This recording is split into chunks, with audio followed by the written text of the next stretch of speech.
We are picking up here in the hidden dungeon underneath the bathhouse in the lower city of Baldur's Gate.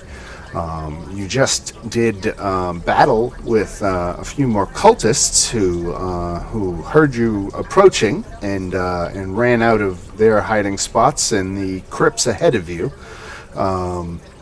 To do battle, and that is where we left off. So you found a secret door right up here, and there are a couple of crypts to explore out to the east. What shape is everybody in? That one fight did mess up a lot of you. I don't know. Muriel, you weren't here for last week, right? Yeah, did we level up? No, we are still level 2, okay. but you are probably full resources while the rest of the group is depleted, right? I'm fine. I've literally been bitching about that. Yeah, I was about to say, I'm full health, but I'm out of spell slots. I can only cast cantrips. Yeah, I don't have much left either. Yep, same here. I just have cantrips left. And of course my bow.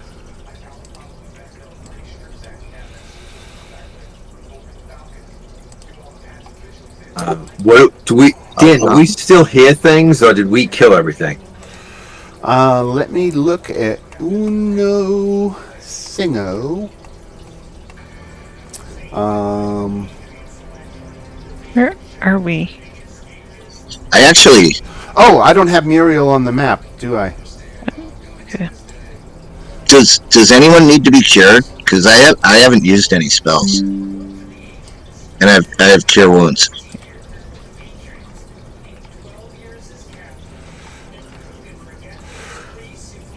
So you don't hear anything more, no. Okay. Me personally, I'm only down 3 hit points. I'm fine. Alright, I'm gonna heal myself. Looks like Dagon needs quite a bit.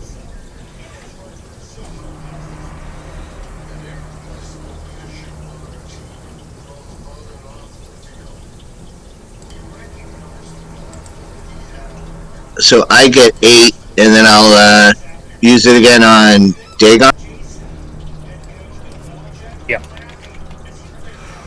Yeah, I've got Dagon's character sheet up, so if we need... I'll do my best to pilot him. He's a paladin, so I'll largely stick him to being a kind of frontline tank. But if somebody else wants to control... actually, I don't even know if that would work with the Beyond character. I would say we should probably hang on to my last cure wounds, unless anybody else is hurt.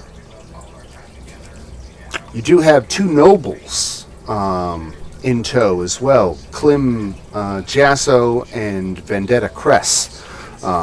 These are people that you've managed to rescue in the course of your time in this dungeon, and they're kind of tagging along, waiting for an opportunity to escape.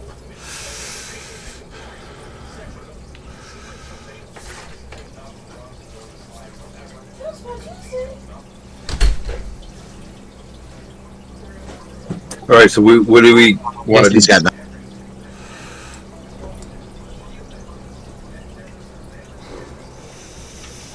that again. I missed half of that. Yeah, I was just saying, what do we want to do?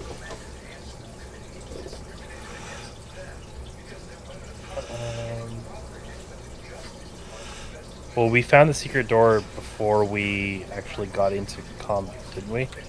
Yes. So maybe we should hit that up. Okay.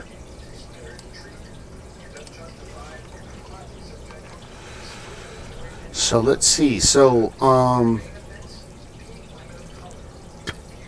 okay. You're looking at this secret door up here, yes?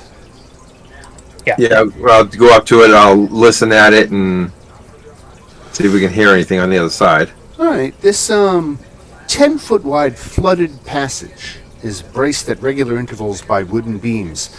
Old torch stubs float in the murky water. At the point where the tunnel bends west, you can hear the echoes of battle unfolding.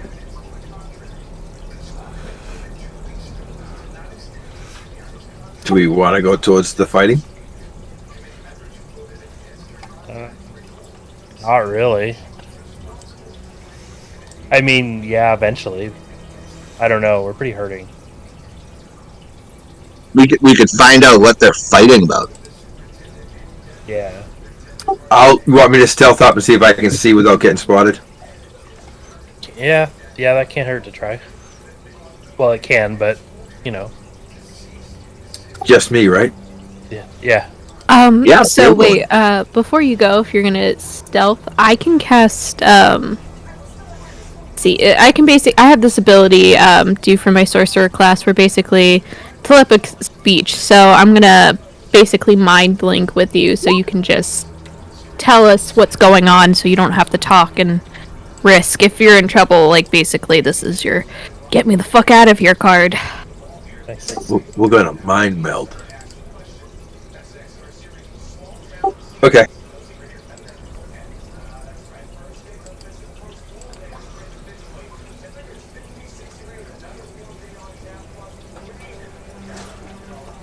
So we want to send Dagon through the breach here?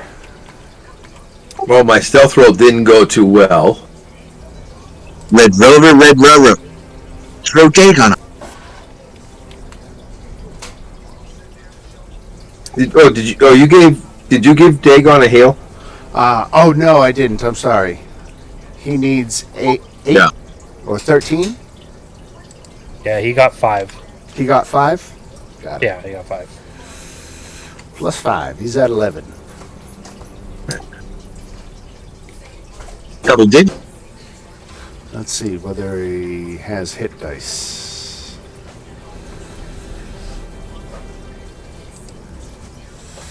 Looks like he's still got 2 hit dice. Yeah, I would burn. If I was him, I would burn those. Wouldn't you guys? That means Yeah, for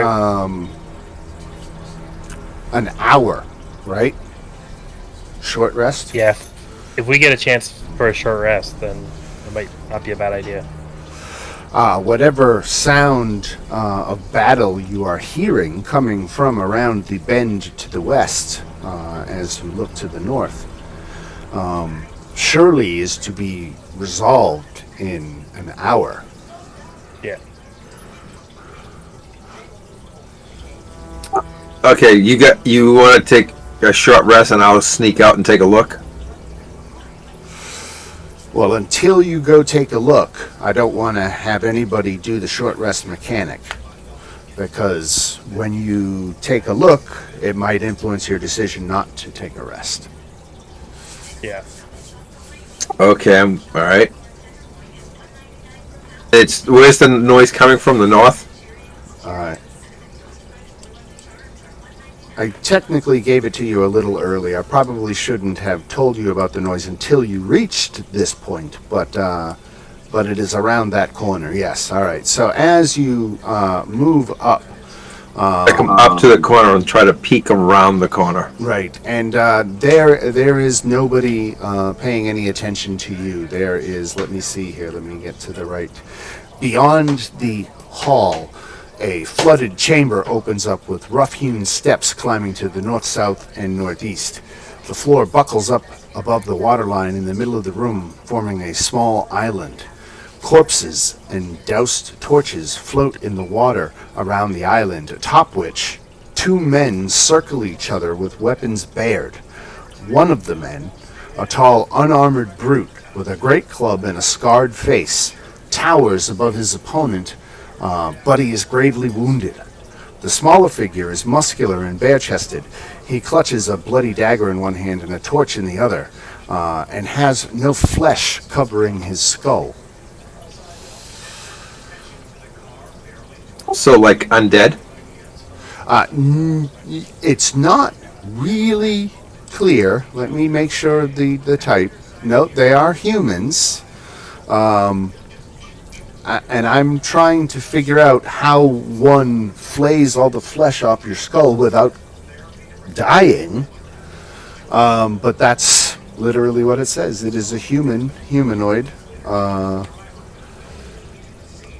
It's a cultist of Baal. Yeah, being flayed, I would assume it's one of the evil ones.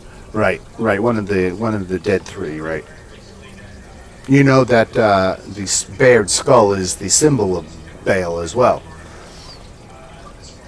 And do I know the tall guy? No. But he does have a scarred face. It looks like a scar from fire, probably something that he had suffered years ago, but obviously giving him a fearsome countenance. This is automatically being relayed back to the group because of the link, right? Right. So there's a bunch of dead cultists floating around while this figure, this hulking brute, is doing battle with this Baal cultist. Does it look, and it, by the impression I'm getting, it looks like two evil fighting, doesn't it?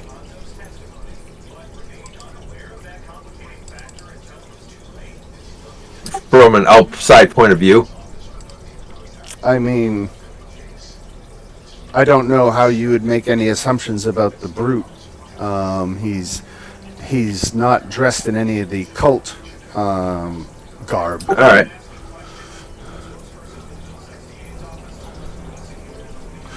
So does anyone want to see? Just let this fight that these two are going through, let it play out, and go talk with the victor, or do you guys want to intercede in this before a final outcome is reached? I through the mind link. I asked, do you think I should sniper the cultist?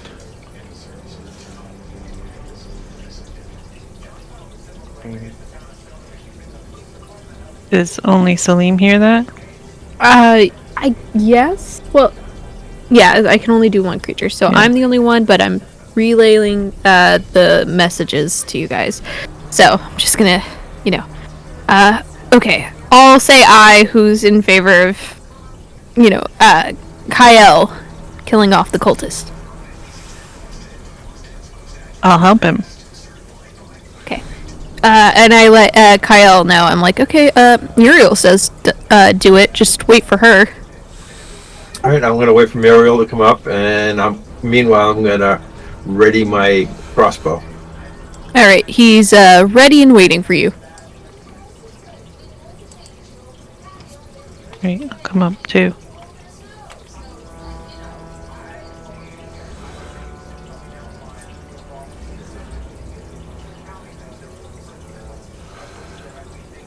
Can't. Marcus, Actually, Salim, and Fancy Fancy. wants where me. they He are. must. Fancy's gonna stay in the rear with the gear. Okay. 'Cause I was just going to ask if Marcus, Salim, and Fancy wanted to get closer, or if they were. Closer, but far enough away that they're not going to hear me because I'm clomping Yeah. around in big armor. Right. You said that room was Maybe. lighted, right? This room out here. Yes. Um. That they were fighting in. There was torches. Right. It said So- that there were torches floating in the water. So I think.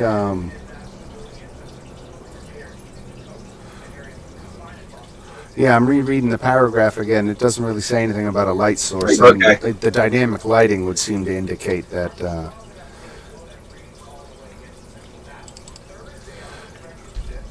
All right, I'm gonna have to stealth up to be able to see it better because I can't really see them right at the moment.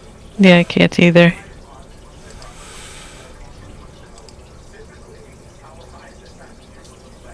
Guess it's time to try to stealth in. Okay, right. I finished rereading the paragraph, and of course, in the last sentence, in the last few words, it says one of them has a torch in their hand. Let me see if he's emitting light. He is. Oh, okay, excellent. Look at that. As you can see, we're both stealthing in. All right, let's let's see. The Bale cultist has his back to you, but the other one, the brute, is going to get a perception check. He does not notice you.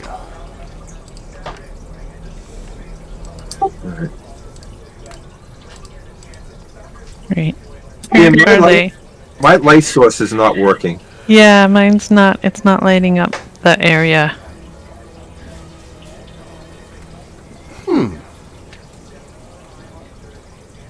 Can't see.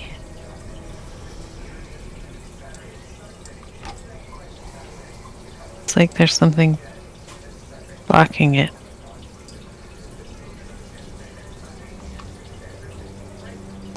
Let me look.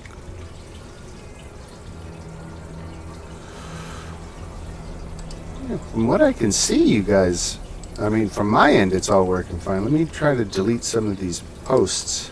Okay, now I can Oh, see. yeah, it just. Okay, now I There's can all see. these posts in the middle that guess technically maybe that's block what it line of was. sight, but I just removed all the dynamic lights for the posts. So Yeah, because I'd be able to see right down that alley from where I am and be able Right. to take a shot from all the way back here. right. Yeah, sometimes I've noticed posts have a tendency to sometimes do that. So sometimes I'll remove some of that detail, especially if people complain that it's obstructing their vision in ways that it really shouldn't. All right, so now that we're both here. Oh, is the cultist down now? All right, so I'm going to roll initiative for these guys and start doing the battle that's going to play out between them. So why don't we all roll for initiative? If you're determined to approach, I think we have to start simulating at least these two hitting each other. So I'm going to roll. Yeah, I'm going to take a shot from where I am once we get an initiative.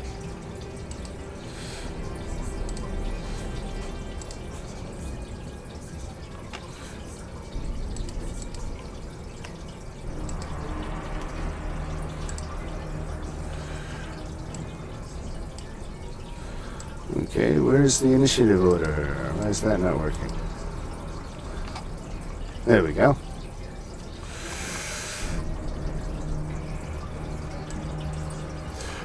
Okay, close that.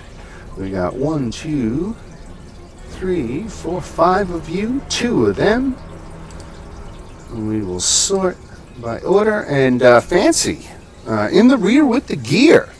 You can see probably, no, that's what, 30 feet up ahead of you that Kiel and Muriel are, or Kyle and Muriel are starting to turn the corner, and they've reported back that there's this combat that's going on between two individuals. What would you like to do in the rear with the gear? Who is 16.17? That would be- Kyle. I mean, if I do I have a line of sight on him to give him a bardic inspiration? Yeah, what's the range? It is.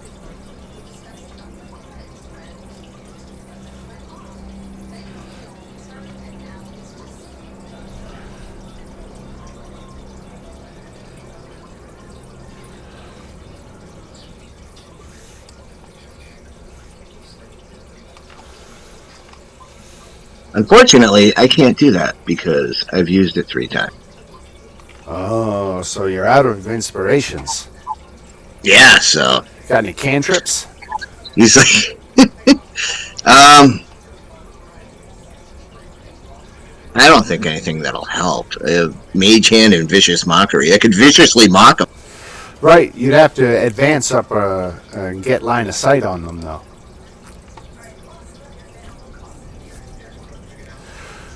March north, young man. All right, move me north. 5, 10, 15, 20, 25, 30. 30 gets you that far. As long as I am with the group, you know, protected. All right. We're going to move on to Vaz, who's over here. And I'm going to look briefly at the APIs here for Descent into Avernus because they don't seem to be behaving themselves.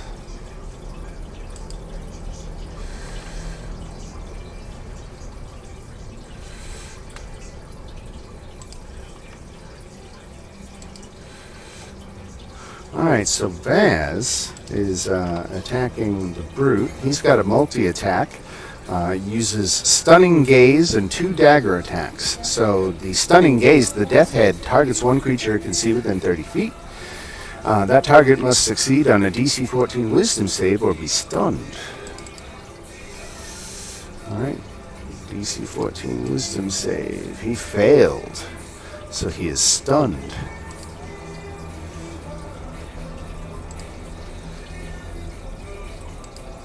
Stunned is incapacitated. All right, so that was his turn. Now that was his Stunning Gaze. Now he gets to make 2 dagger attacks. Ooh, this is not going to be good for him.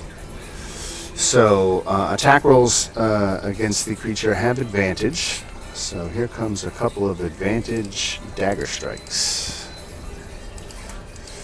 I don't know who this Brute is, but he might not survive long enough for you to ask.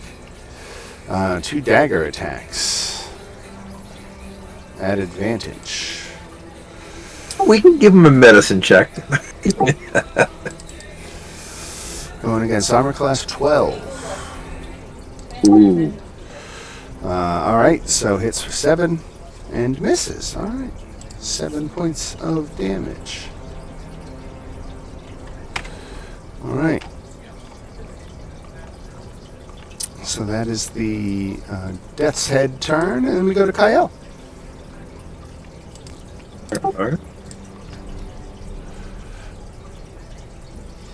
Who does not have bardic inspiration? Right. Unfortunately.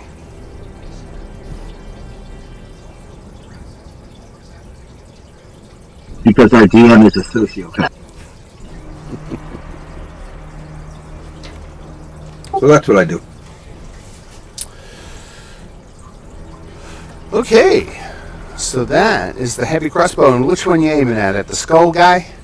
Taking out the cultist. Alright. Armor class 15. So that hits for 14 points of damage. Yes. Very good. Let me make sure he doesn't have resistance to piercing or anything like that. No, nothing like that.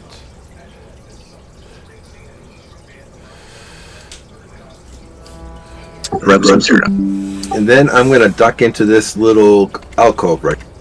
Alright. Okay, this dude is stunned. And he's stunned until the end of his next turn. So he doesn't make any actions, and now he's not stunned anymore.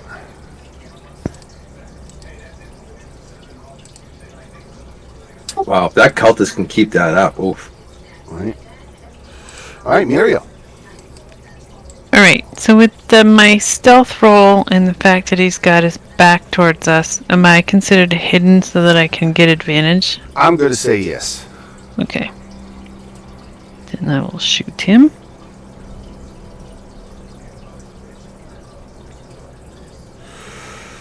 Alright. 15 points. Nice.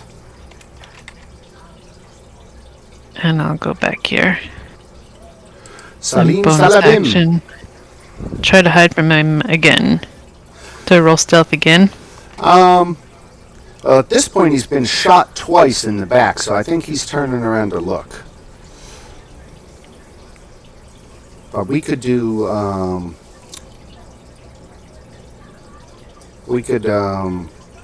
what, on your next turn? Again, the rules about, like, popping up back and forth behind the same piece of cover. Yeah. I don't know that you can hide effectively like that.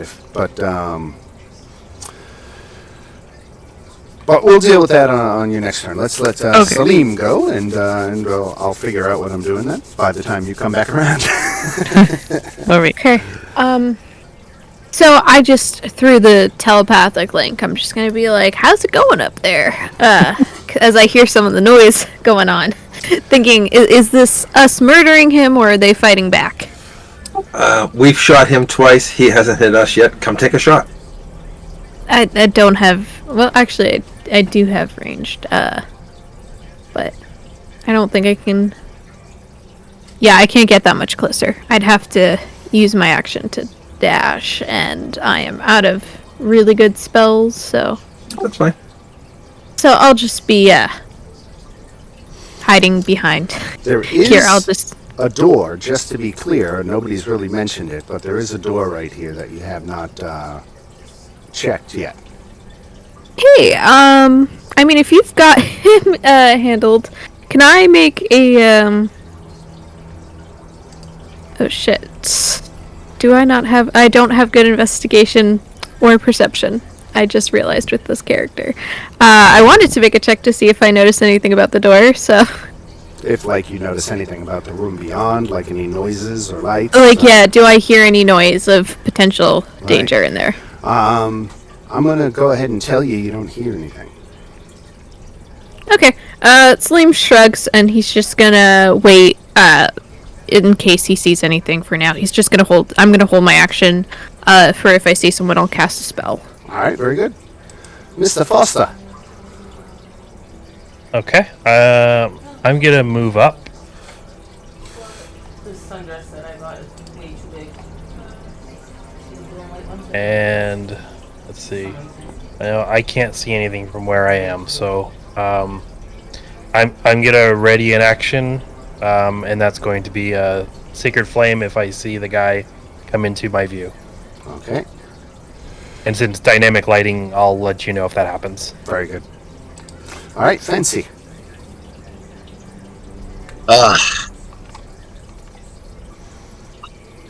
Alright, this didn't work out good. So, it looks like the enemy is to the north. Correct. Alright, this isn't cool, but...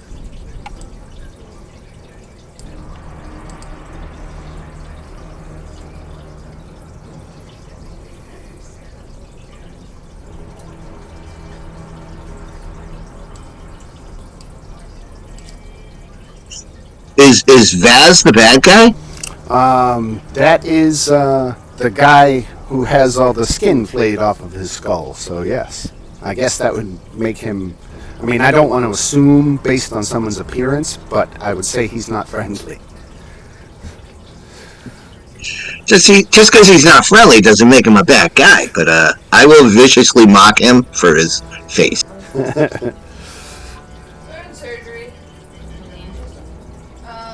We did a Alright, let's see. master removal on a Cellini.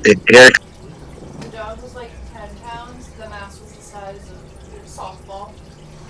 It grabbed Okay, so wisdom save. Let's see. La la la la la la la. I mean, it was cancer, Wisdom so- save. Wisdom save. Wisdom Probably save. 19. So no mockery. Is that half damage on? That's a cantrip, right? no, that's nothing. Then he died last night. Hold on, let me check my move. It's only 30, that's... We did that surgery, what, like 3 weeks ago? Something like that. Yeah. He's gonna back up like Chunk and Goonies. All He's right. done. Maz going again. He's got Sorry, if it was one of your another stunning gaze. He's going to try. So that's a wisdom saving throw for the brute. This lady, I did her first room. Let's see. Wisdom save. That's a fail, so he is stunned and incapacitated. Now this guy's going to get 2 dagger attacks, and there's vulnerability to these attacks, and he makes them with advantage. 2 hits for 14. 14 twice is 28 and down goes the scarred-faced brute. Woot.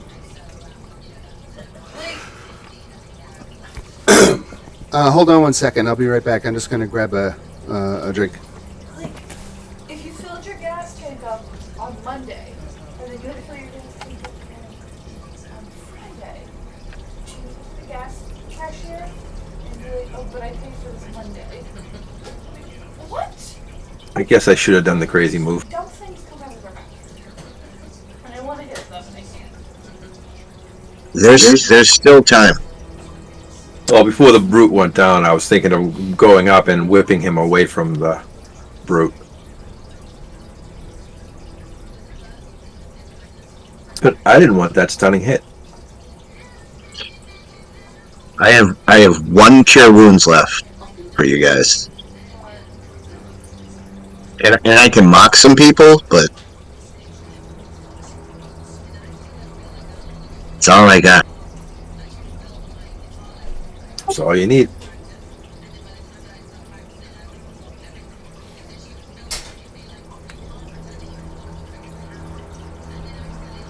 No, actually, Fancy's been one of my favorite players to play. That's why I brought him back. That's cool. Okay, sorry about that. All right, so Vaz took down this guy, and we move on to the top of the round, and Kyle.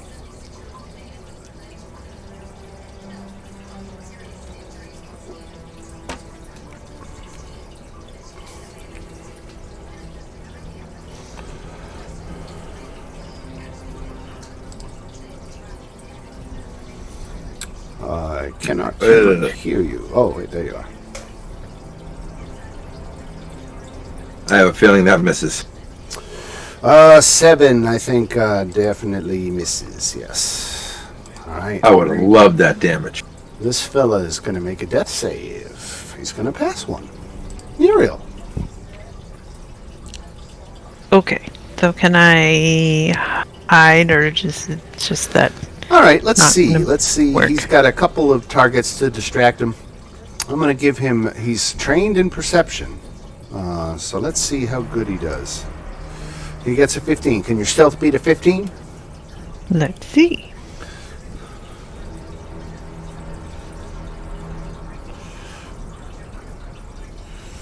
Oop, not that time. Not that time. All right. So he sees you kind of ducking Yeah, I got around the up. corner, but you still can get your shot off. Yep. Okay.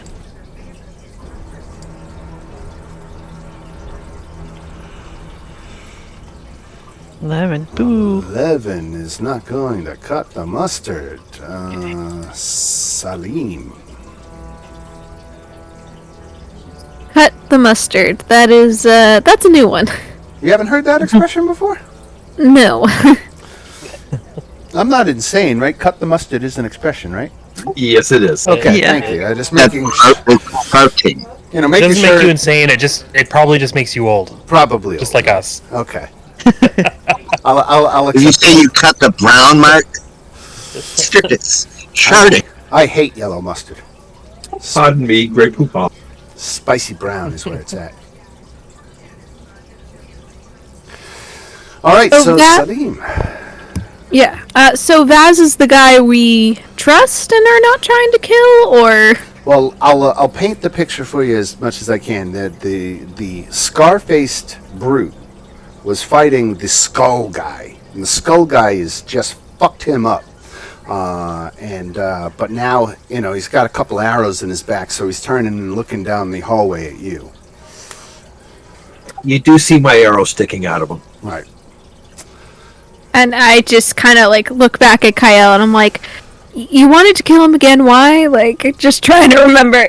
Excuse me. Something in my throat. Just trying to remember 200 why we gold, even started this. 200 gold piece bounty to take out as many as we can. Hey, that's good enough Let for it go. me. That's what Where's my- Captain Zodge gave you, right? 200 each? Yep, each. All right. I'm gonna hit him with a mind sliver. Mind sliver. All right, that is intelligence save. 21. Oh my god. Good roll. I mean, he was only +3, so. All right. Anything else for Salim? No. All right. Marcus. Alright. I'm moving up so that I can actually see him. And I'm the perfect distance away for a sacred flame.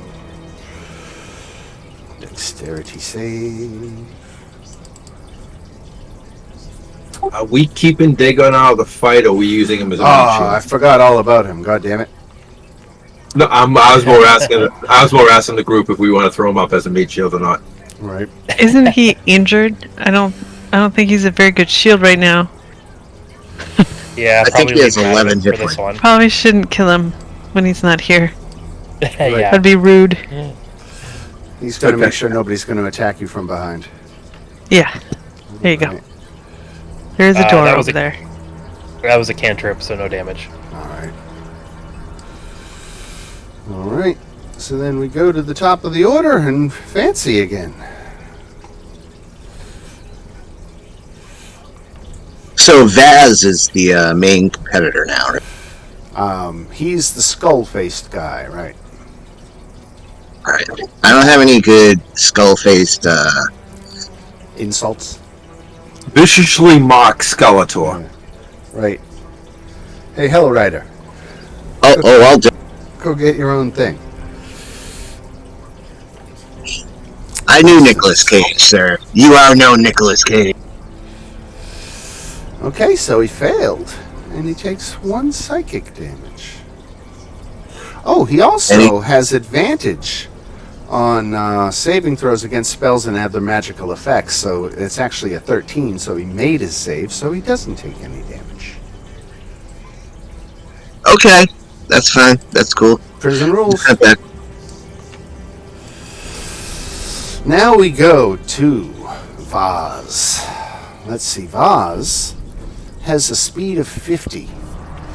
Ooh. 5, 10, 15, 20, 25, 30, 35, 40, 45, 50. Ah! Charges straight forward at incredible speed.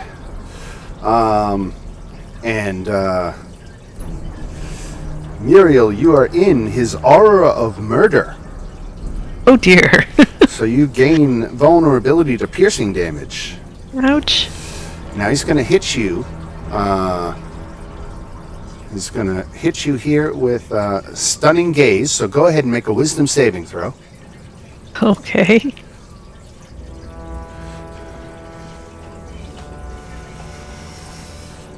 Okay, so you're stunned. Dear. Stunned and incapacitated. So that means that the attacks that come against you now are at advantage. And you have vulnerability to the damage, so it's going to be double damage. Okay, I'm in trouble. There it Oh, God. is. 18 and 14 more. 32. I'm dead. No, because that didn't do it in one single shot. Okay. So you're getting death saves and stuff. Don't worry. Okay. What was the first one though? Was this 9? Right. But if I'm vulnerable, was that 18? So I would have been down after the first hit. Right. Okay. And we'll say with his, well, he's not that much of a dick. He's not going to stoop down to stab you when you go. So he'll ready that last attack for anybody who steps within his 5 feet, we'll say. Okay. All right. Okay, and then we go to Kyle. You don't have very far to go now. Yeah. I keep forgetting you're not a tank in this one. Not at all. I keep expecting you to be like, grr, hit me. I've got a armor class 40,000. That's part of the fun. That is part. Folks, that's not with advantage. Oh, it didn't matter. All right. Okay. So, That's 24. 24, nice. And he's got no kind of resistance to that. Good shot, Red 2. And if that's it for Kyle, we will go now. He succeeded his last death save, and he succeeded this one, so he's at 2. Muriel, how would you like to do a death save?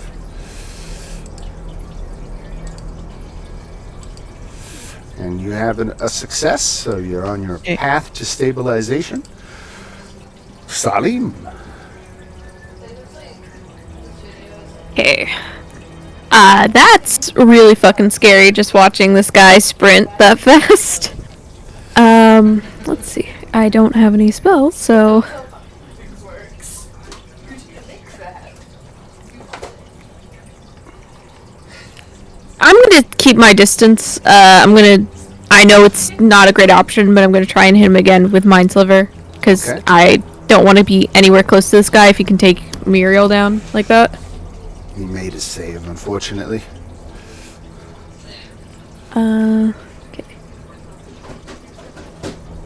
Okay.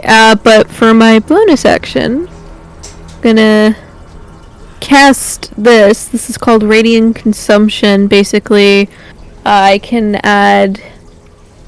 If I can do any damage, I will be adding, 3 extra damage in radiant damage. If I can hit him, at least. Right.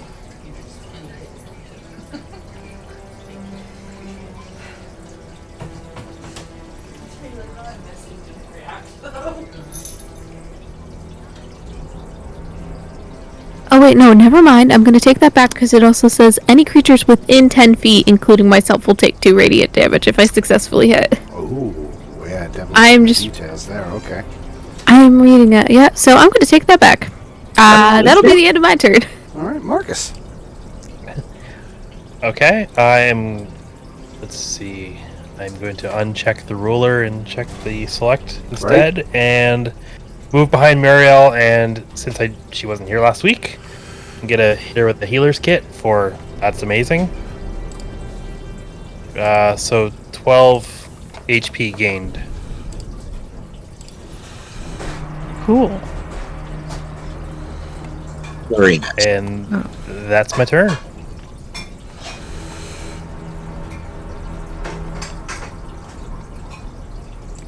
All right, Fancy.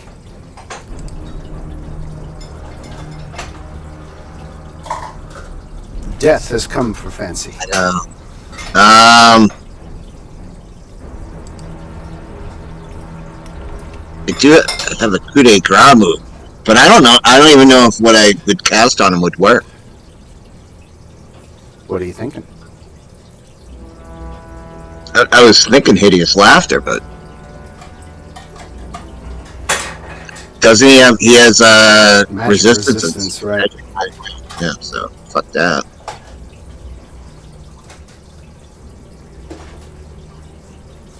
So I'll just do vicious mockery. It's the only thing I. And that's wisdom. Yep. Yep. 17, you made it. He's rolling too good. All right. I've just been nerfed. I'd have 1 cure wounds. All right, so he steps forward and he gets Muriel and Salim in his aura of murder. He's going to use Stunning Gaze. Vaz, you dropped, so you're technically prone right now off your feet. So he's going to target it at Salim. Let's get a wisdom saving throw, Salim. Okay, you are now stunned until the end of your next turn.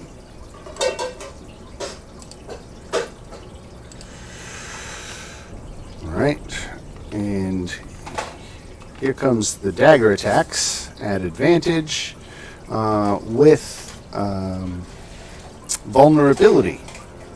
So yeah, this is gonna go great. You gotta pray for some low rolls here. 18 hits for 18 damage, Salim. All right, I'm still standing. You're not Better than you ever did. Not anymore. Right. Oh. No, that was the first hit was pretty impressive. All right, Kyle. Yeah, there's only one thing I can do. Sharpshooter. This AC is right on the borderline if I should use it or not, too. I do not have advantage, but it didn't matter. I hit anyways. Right. 17 points of damage. He's looking pretty red. All right, this guy's looking for his third stabilizing death save, but he's got his first failure instead. M is for Muriel. Alright, I'm gonna bonus action disengage. Now you stood up, so that's half your movement. Yep, Now you disengaged. move over here. No up attack due to the disengage. And shoot him.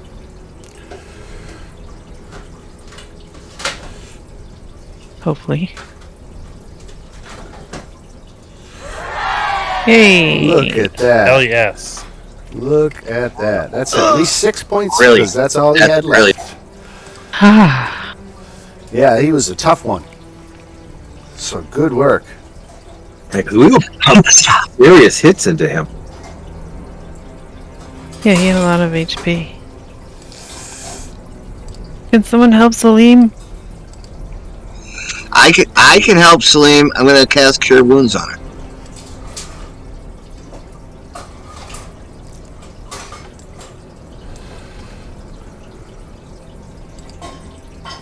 Do we want to try to stabilize that brute guy?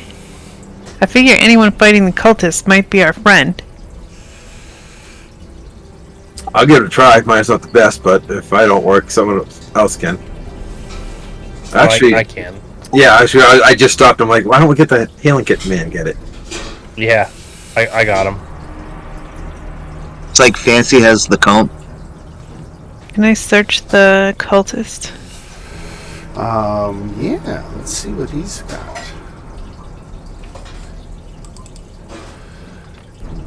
Let's do some math here.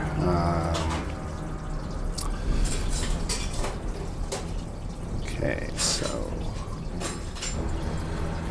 to get the +7 to hit would be 5 from his dexterity and 2 for his proficiency bonus. So that would mean his daggers are non-magical. Okay, so he just has plain old daggers. Right. Jesus, imagine we had magic Okay. ones.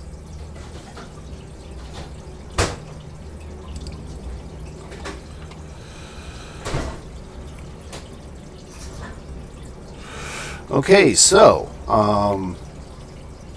again, this Scarface fellow here is not quite stable yet. He's still making. Well, I actually ended the turn order, so I'm going to go ahead and say that. Marcus hit him with a healing kit. Oh, Yeah. it did. Oh, excellent. I missed that. Yeah, I'm sorry. yep. Okay, all right. So let's put him back at what? 1 hit point. 9. 9. Oh, that's good. right, because you have that feat that lets Yeah. you use healer kits like mini potions, right?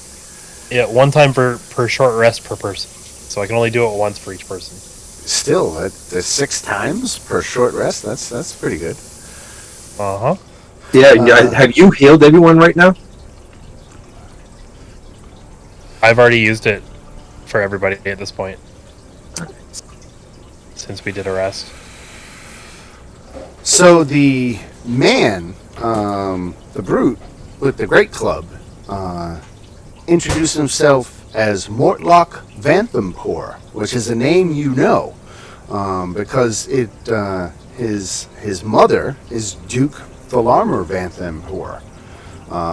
who also happens to know the secret behind that heist that you all pulled off.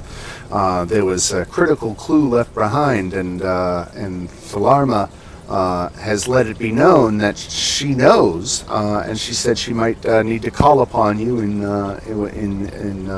upon a time of need at some point. So this is her son. Should we just look at him and say, "Tell your mother we're even," and walk away?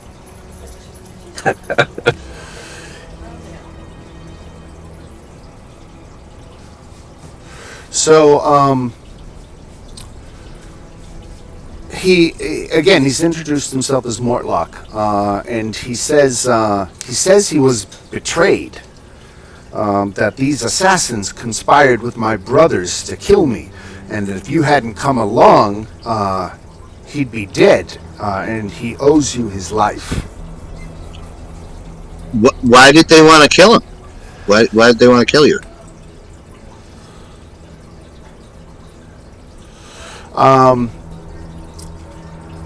He is the young one of the group, and his two brothers and him. Falarma has had 3 husbands in her life, all of whom have passed, but they all gave her one son. And he says that he faces resentment and discrimination because of his appearance and his general, birth lineage. His other brothers put him down here to really keep him out of the way. But when they figured out, as far as he puts it, when they figured out that the cult could operate fine without him, they considered him expendable. Now, Mother would not have been pleased, so they weren't doing it with their mother's permission. But he says that his two brothers, what are their names? Is Amric and I gotta look it up. Here it is. Thirstwell. Amric and Thirstwell are his older brothers. There's a little bit more dialogue here, things he can tell you, information that he can give you, and he is just spilling all the beans. He claims that he wants to book passage on a ship and leave Baldur's Gate, and with no intention of ever returning. So he's willing to share everything he knows with you in exchange for his life. How much does the ship cost again? Yeah. What, to buy a ship? First things first, we need to take a rest. Don't we have a ship that we're gonna be getting? Isn't it like 10,000 gold? It sounds about right. I look at him and go, "Instead of booking a ship, we have a ship we can get you for 10,000 gold." I don't know that he has access to that kind of coin. Okay. But he says his family is paying. I'll read this all in first person. Let's see. Let's find a voice for this guy. I picture this guy to be something like the Hound from Game of Thrones. So we'll do a bad Hound impersonation. My family is paying the Dead 3 cultists to murder people in the city. Our goal is to provide, or to prove, that the Flaming Fist can't do its job. Once the city stops paying them, the Flaming Fist will have less of a reason to stay in Baldur's Gate. With them gone, no one can stand in the way of my mother becoming the city's next Grand Duke. And if she gets her way, Baldur's Gate will share Elturel's fate and get dragged down into the 9 hells. My mother is one of 3 remaining members of the council who govern Baldur's Gate. She was instrumental in convincing Ulder Ravengard to travel to Elturel and meet with its High Overseer, Davius Krieg. With Ravengard gone, the Flaming Fist is leaderless and vulnerable. The Dead 3 cultists receive regular payments from my brother Amric, who runs his own money-lending business out of a tavern called the Low Lantern. My mother doesn't expect much of me, but she thinks the world of Amric. He's always been her favorite. My eldest brother, Thirstwell, uses imps as spies throughout the city. He has this bathhouse under surveillance and probably knows you're here. He's very sickly and seldom leaves our mother's estate. And if you've made it this far, you've killed most of the leaders of the Dead Three cult. Without them, the cult will break up, and the cultists keep their treasure nearby. Fancy says, show me the way to the next whiskey bar. The tavern is where we need to go. No, we have to go to the treasure first. Coin to get drinks. Okay. So will you let him go? Does he know where the treasure is? Let's see if I know where the treasure is. Okay. Looks like there's a short flight of stairs that climbs to a circular chamber with 4 padlocked wooden chests piled in the middle of it. If you kind of come around the corner south of where you are. I can't. The light source is still not working.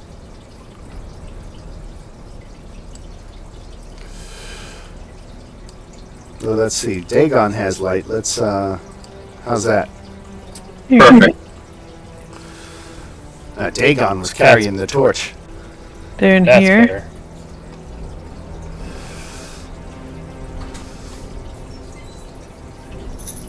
The I can try to- chests are locked. I can try to pick the locks. Can I look for traps too?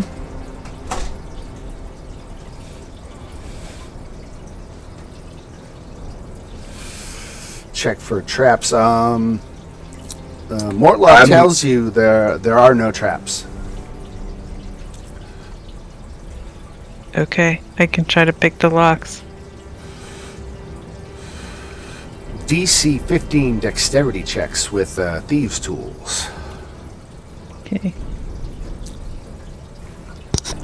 It's also with your proficient, your bonus too, isn't it? With my proficiency bonus. Yeah, so that's plus 5.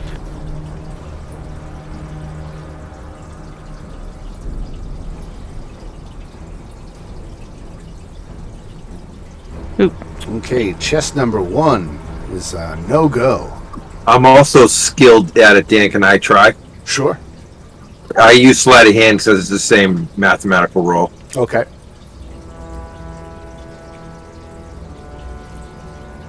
And I did the exact same number. Duh. The lock on chest 1 is now jammed. Oh, okay. Try the next one. Okay, so you needed a 15. Very close. man. And I fail. I break the lock. You I suck. open. Oh, that's bad. Third one. No. Can I try to bash one open with my mace? Yeah, Wow. absolutely. What is wrong with us? What are the odds of that? This is a moment where I Sometimes wish. things call for blunt force trauma. Nope. True. Didn't get any of them. I was about to say, this is a moment where I wish I took the knock spell, Right? and I wish I had a spell slot, but I don't.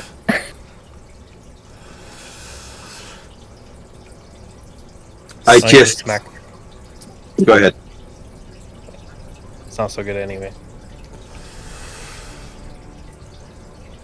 Morton, Right, it do you have doesn't- keys by any chance? Does anyone have their keys anywhere? Check these cultists. The only thing Fancy is good for is hostage material.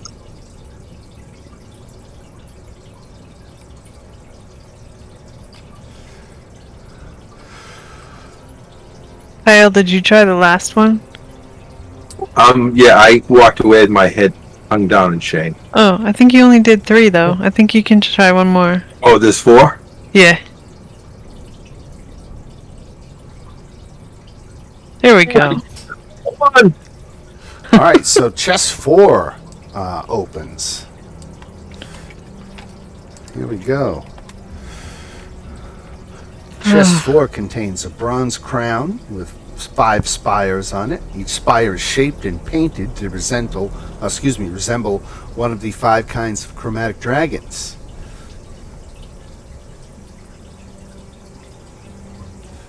It's neat. All right. Those are the good ones, right? Well, Damn. No. No, those are the bad ones. I, I'm gonna ritually so much for cast. being positive. I'm gonna ritually cast detect magic.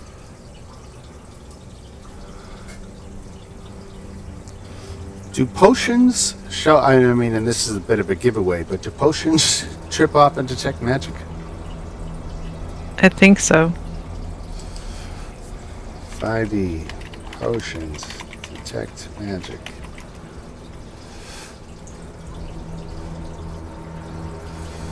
Yes, potions are deemed magical. As such, they count as magical objects and will appear in detect magic, rather. Okay. So chest 1 has a faint magical signal coming from within it, and with Marcus's mace bash, assuming again he was attacking the first one, Yep. it cracks that open. Now, let's see, is there anything really fragile in there? Let's make No, a... there's no potion or anything in there. Except for the potion of fire breath. Right. Wait. What do Yeah. we give them? You want to give them a saving throw where they have to do 10 or better to survive the being bashed? I guess that's fair. Oh, no good. Neither one. All right. 2 smashed. You can see the vials are broken, and whatever potion it was is now ruined. But the gold stoppers are intact. And, of course, all the coins. Because it's the stoppers that are worth 25 Right. gold. Well, I guess the whole Yeah. things would have been, but I'll be generous. Okay. It's a bummer you lost out on the potion, so. Yeah. You I want won't to do that on try the the next other one. Do I want to bash open the other one? Why not? Really? I was about to say, After can I that take a result? sample of that potion? Because I have alchemist supplies, so I think I don't know what roll I'd make, but I would like to try and maybe see if I can figure it out and maybe replicate it. Okay, I'm not aware of the specific rules like that, so I'd hate to ad-lib something. But let me say that you collect your sample, and I will try to here. I'll put on my notes. Replicate potion from sample in my homework, and we'll figure that out. All right. Unless you guys want to just drag the other 2 chests out with us. So we still have chests 2 and 3 that have unsuccessfully been picked and not attempted at being bashed. You know that Oh, I chest guess I'll- 1 was the only one that was returning magic. This is true. Oh. Yeah, I guess I probably should have used guidance for those lockpickings. You always remember it Probably. after, don't you? Always. Because it's always there and it's a cantrip, so I Right. can do it a million times. Right. I guess I'm gonna bash number 2. All right.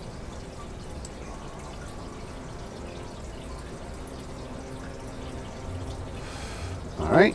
I don't think there's anything really delicate in there.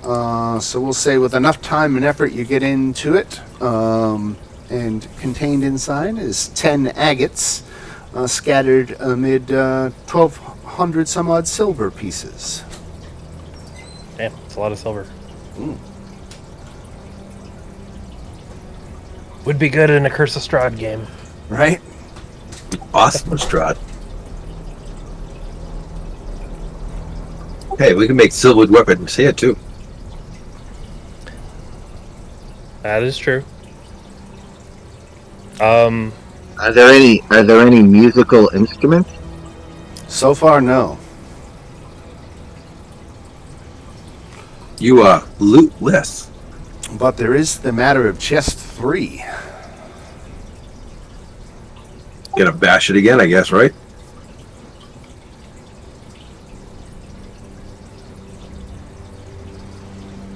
I only have a dagger, so Yeah, I can't bash it. Yeah, maces are good for bashing, aren't they? Right. All right, and so you again with enough time and effort and a couple of strikes, you managed to bust open the lock.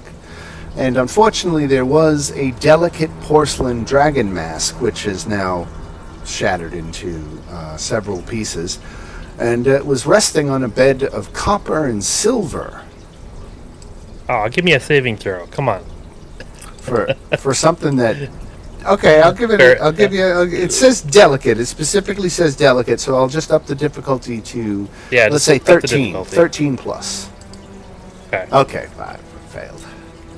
Okay. Bill, that Well, All right, so that is all 4 chests open. You've still got hovering around the corner again those 2 nobles that you've freed, and Mortlock is over here recovering, getting ready to leave. do we and want to not let come him back. go? Do we have anything else for him? He's told us everything. You guys want to let him go? Does he know how to get out of here? How do we get out of here?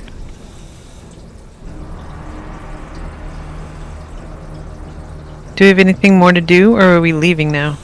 We've got one unopened door. I still see a couple. Oh, actually, yeah. We still have the room that the cultists were down in that we fought in the hallway. But What was our mission? Do we have to get them all? Well, let me zoom out on my map. I'm a little zoomed into this room here, so let me see really if I could give you a sense. You've explored most of the dungeon. I think there's maybe one room you missed. I was about to say there was the room that I noticed when we were waiting for the fighting to stop. yeah, We never explored. yeah, our job was to kill the cultists, wasn't it? It is, and I think you can successfully say, even if you have left a survivor or 2, that you have sufficiently damaged their operations that 2 of them can't carry on and will be lucky to escape with their lives. So I think you can count on the fact that the murders and abductions, might stop as you have done battle with the cult leadership, certainly that was down here. Okay, do you guys just want to grab our loots and get out of here? That might be wise. We're not all that healthy. yeah. I think it's about time to get out of here. There is more treasure to the north, Mortlock does point out. Let's go north. Is there anyone up there? Ask him if he knows if there's anyone. No, there shouldn't be anyone there except Okay. maybe a few rats.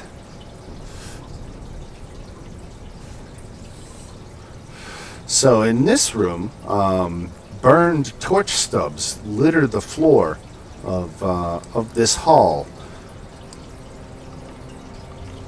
the western end of which is occupied by 3 6-foot-tall painted wooden statues. Each statue stands atop a 2-foot-high block of red stone, making it look taller and more foreboding.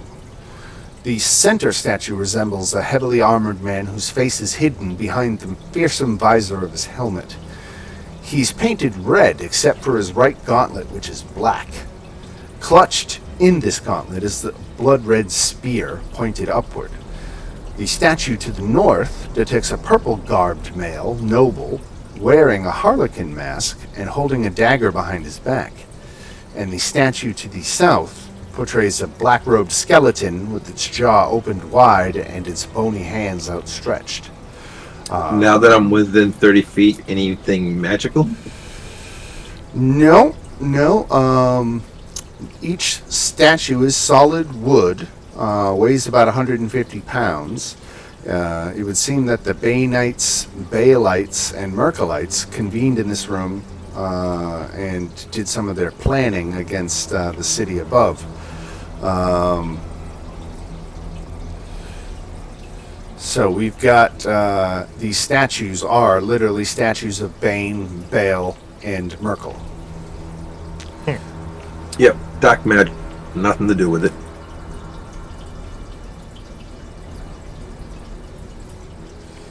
And what do we have behind the curtain? Let's see. So, is that a... No, that's open line. Okay, open line of sight. So 9 wooden crates are scattered throughout this room, and scurrying among them are rats.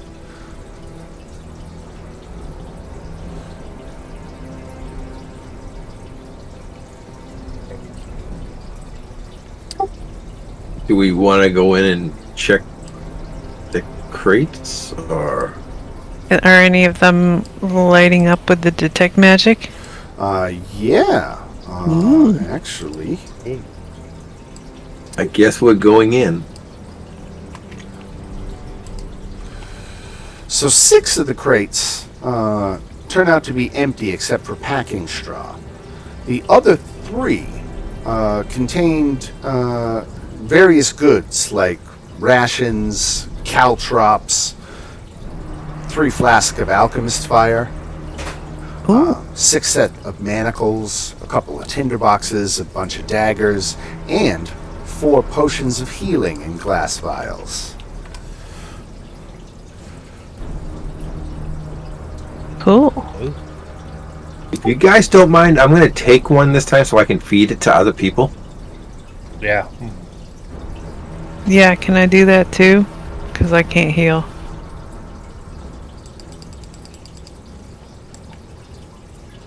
What's it's the usually other good- 2? I usually feel like it's a good idea for the person who isn't the healer to have those things in case I go down. Yeah.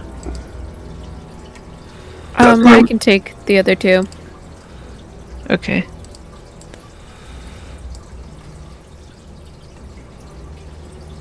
That way we have multiple people that can feed potions to someone to get them back in the game. Yeah. They're just regular common potions of healing, correct? Yes, correct. Okay.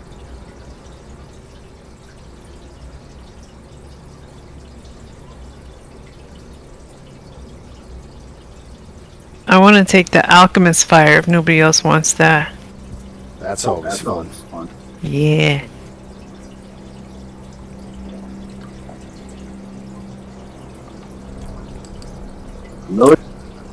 I really How many of the alchemist fires were there? 3. 3, yes. You mind if I grab one with you? Sure. I don't know why they bother to put all these rats in here. It's not like you're going to fight them. Yeah, probably not. I'm just going to delete them. Probably just kind of a waste of time, if nothing else, even if we were. I mean, I suppose if you had a druid in the party, you could speak with animals and something and maybe learn. Yeah. But at this point, you've routed the dungeon, and there's literally only one survivor left that's hiding in an obscure room that if you didn't get her, she'll figure it out. and she'll probably stay there for days before she comes out. Where's this door go to? Oh, let me crack it open. Nowhere fun. Nowhere fun. Let's see. Goes to 31. What's 31? 31. A wooden crate is stored in this otherwise empty alcove. The crate can hold 60 torches, but only 5 torches remain.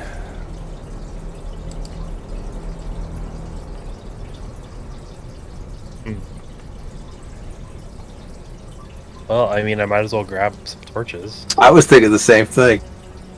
Might as well. Yeah.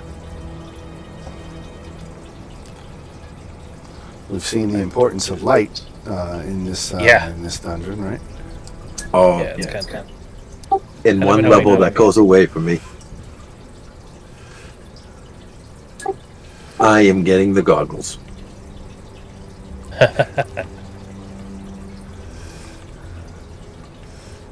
Are we done here, guys? Think so. Well, there's door to the right that we never went in. I think Dan said it. Is it pretty much done now?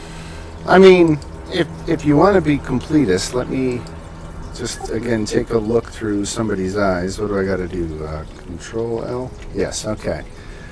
So, there's down here, there's a couple of rooms. And then you got a room right here. But other than that, it seems like you've pretty much discovered everything there is to discover here. So to make it official, there are you never had like the head count on how many people were down here, so you wouldn't know whether you were missing 1, 2, or 10 people.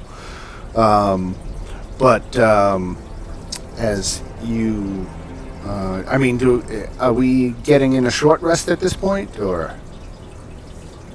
Yeah, what do we want to do? We want to just leave and not risk encountering anyone else, or do we want to do everything?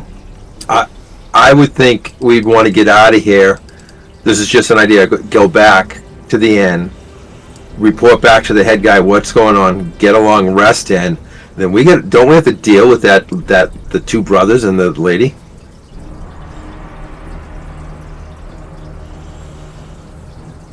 Deal with how? I mean, for what? Oh, because they know your secret? Oh, Well, also they're doing bad things. Right, they're financing this this Dead 3 cult, right? I don't Should want we, to. should Go we ahead. tell the guy, our contact, what we learned? I personally would, yeah.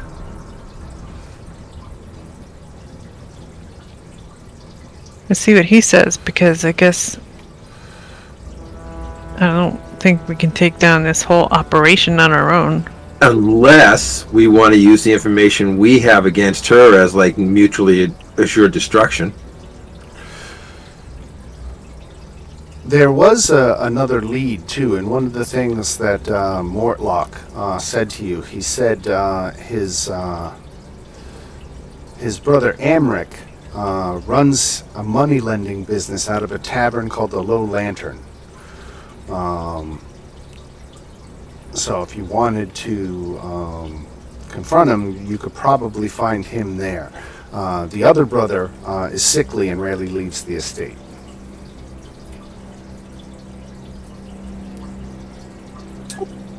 Do you want? Okay, I guess it's either do we want to finish this up 100% or get out of here and try to do a rest or something.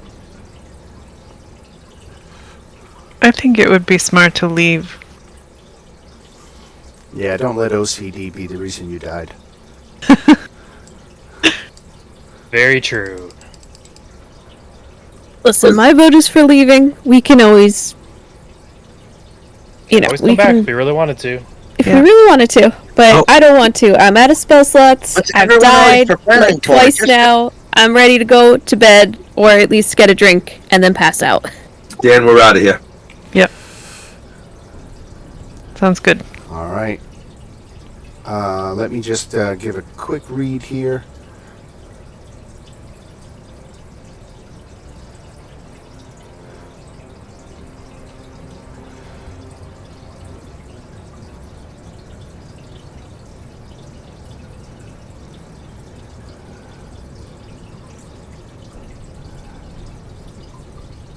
Okay. And pretty much otherwise. Okay, well, it's not otherwise. So, all right. So you make your way back up through the dungeon, and it eventually takes you all the way back up here, up the stairs, and back into the bathhouse. So as you go through the bathhouse and start to come out, let me get you all moved over.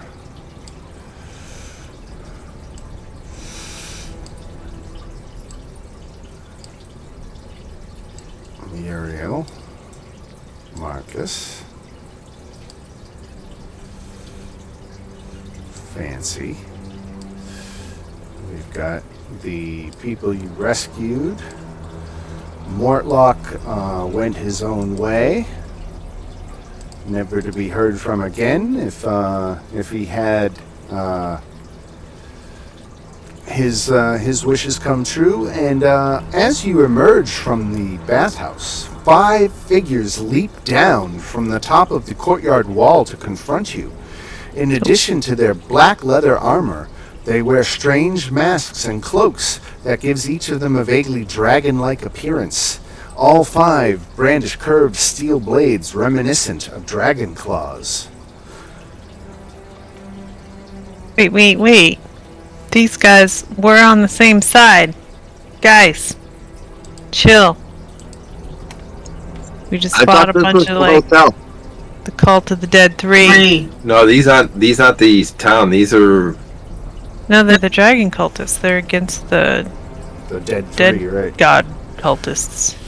The Dead Three have been stealing treasure from Tiamat, and the Cult of the Dragon is not happy about it at all. These guys would have been willing to talk to you, but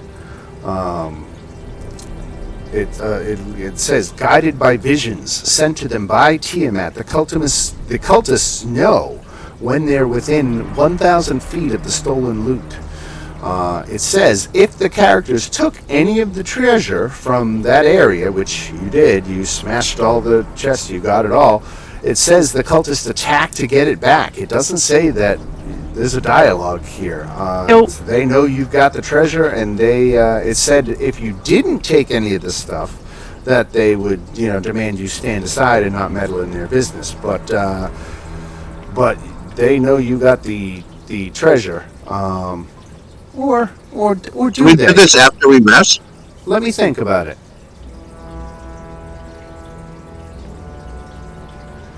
Yeah. All right. They attack. So everybody roll for initiative.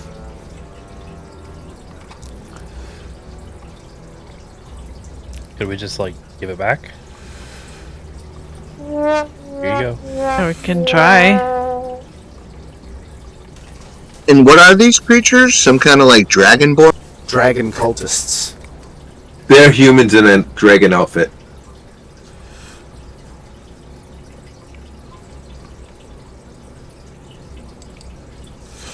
All right. Let's get it sorted here. Muriel, you could be the voice of reason to defuse this situation. What do you got? Yeah, so I'm basically gonna do what I just did. And just, like, kind of put my hands up and be like, wait, we're on the same side here. We didn't know. You want the treasure? We didn't realize that we weren't supposed to take it. Let's see. Alright, let's just everybody chill.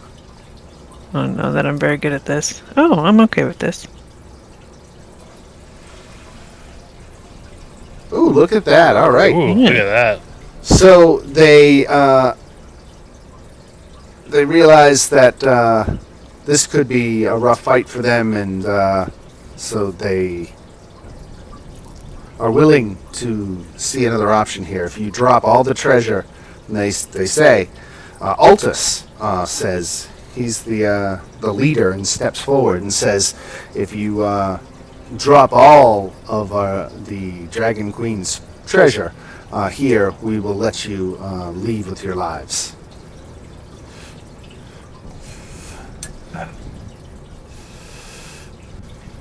All right, so You know we're gonna be fighting these guys. Would so. that include Just- the potions? yeah, The you know, healing we potions? got beat up pretty bad fighting Anything in your those- guys' enemies. Anything in those chests is property of the mighty Tiamat, and this is non-negotiable. Her treasure shall be returned to her. Yeah. Okay. Can we do a quick Yeah, group sounds huddle like an- real fast? Yeah, what do you think, Are we, guys? are we allowed to do that? Let me put it this way. Give us a second. I'm gonna fire. What? I think we should take this down. What do you guys think? I just don't know that we're in very good shape right now.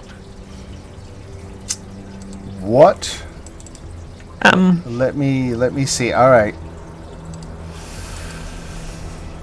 I don't know if I want to say this. I don't want to put my hands on the scale to influence your decision. I want to let you err on the side of caution. If that's what you're thinking, that is the wise and prudent move. And more than that, I would hate for there to be a player death because I encouraged you into a fight. But these cultists are not the same caliber you have just been dealing with of the Dead Three. The challenge rating of Altus is 2. so would we be able to tell that by like looking at them or by our Looking at the fact that it's 6 of you versus 5 of them, it looks like some of these guys are more practiced at greener. ritual stuff than fighting per se. So it seems like some of the muscle might go down easy.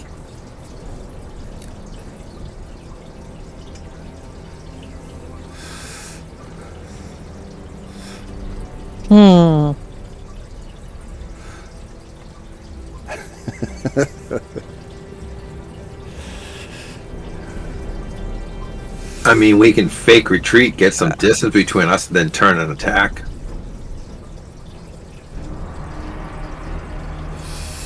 I think we should smack them around. You know my thought. I mean, money isn't everything. You could just return the treasure. Also true. That would include the healing potions and the Yeah. alchemist fire. yeah, I like the fun stuff. Well, all right. The persuasion check was again just to talk them out of fighting. Yeah.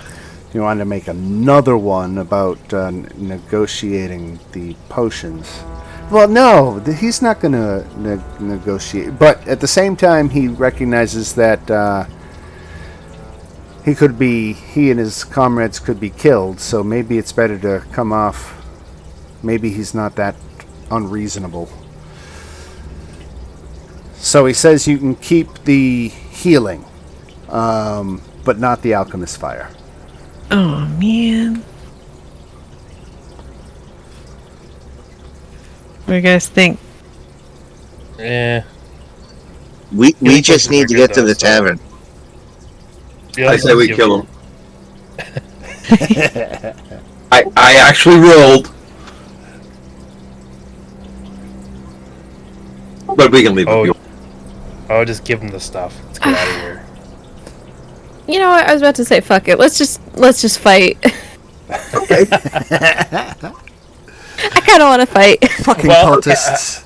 I'm out of spells, but you know what? I have a mace and some daggers on hand. I'm willing to smash someone to get my rage out. Why don't we just go to the tavern, regroup, just give them the stuff. We'll get more stuff. You can keep the guys eye on the guys in the back. Make sure they stay safe. All right, everyone's in initiative here, so I guess we will go, right? Yeah. Things are breaking down, and just for sake of ease, why don't we just run with the initiative as it is? And Muriel, we'll let you go first now that combat is resuming. It would Yeah, seem. okay. If Right. this is what people are doing, I'm gonna be like, oh, okay, all right. So I guess I'm gonna back up. That provokes, right? You got a guy beside you. No, wait, is this guy a bad guy right here? Yeah, that's Altus. He's their leader. Oh, that's the leader. Oh. Okay, then I'm gonna disengage, bonus Okay. action, and back up. And be like, sorry, but they want to fight, so we're gonna fight. And then I'll shoot him with my short bow.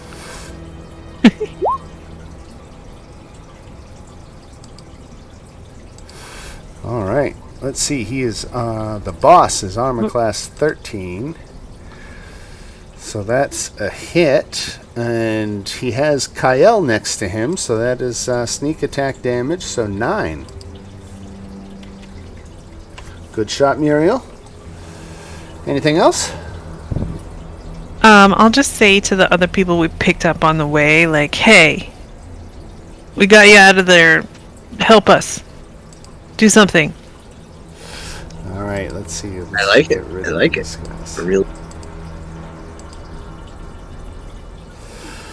All right, so this cultist here is going to run up on Salim and with a scimitar and terrible, embarrassing attack. And now Altus's turn. Let's see what Altus is gonna do.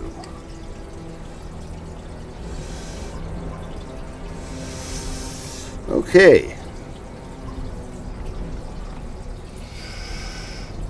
This is probably gonna hurt.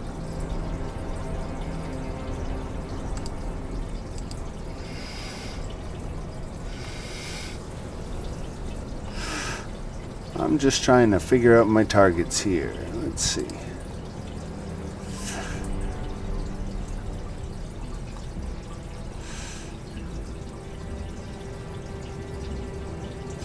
So, Kyle, you are not the tank. Salim, what, you are a warlock. Okay, so Dagon is the one in the big one in the armor.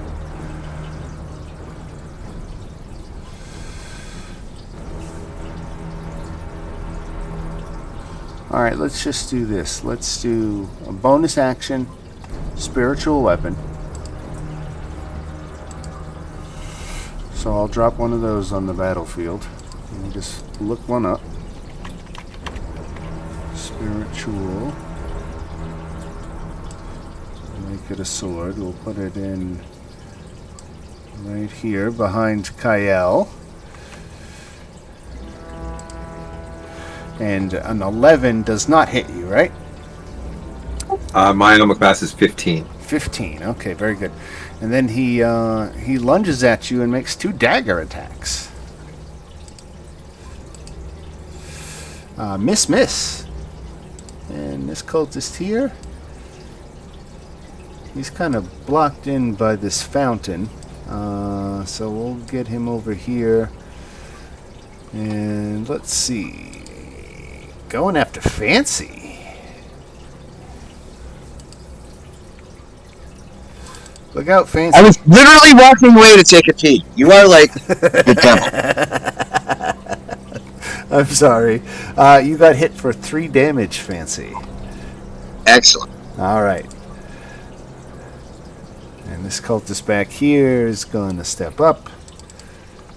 Kyle, scimitar. 14 is not going to do it. Kyle.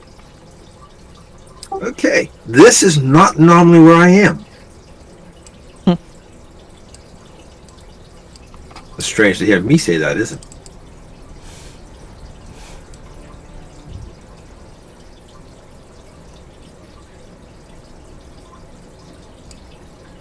Oh my god. Ooh. Womp womp. All right. Yeah, no sound effects for that one? Hold on.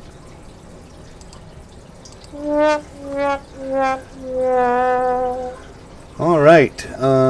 So we will go from Kyle to Fancy. All right. So I'm gonna hit this guy right here. All right. Armor class 12. Yeah. I go, my friend joined a cult. They believe that one day they will cease to exist in their human form and become water vapor. I told them, you will be missed. Oh my god. You know what, Fancy? I've got to give you inspiration for that. Nice. I don't mean to encourage this behavior, but that was good.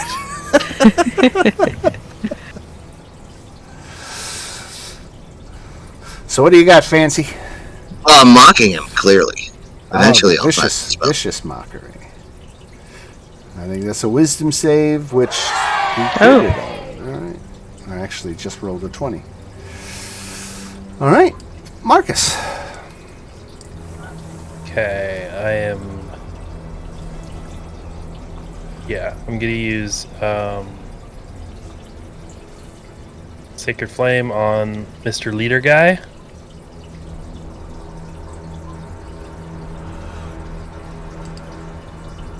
Dexterity.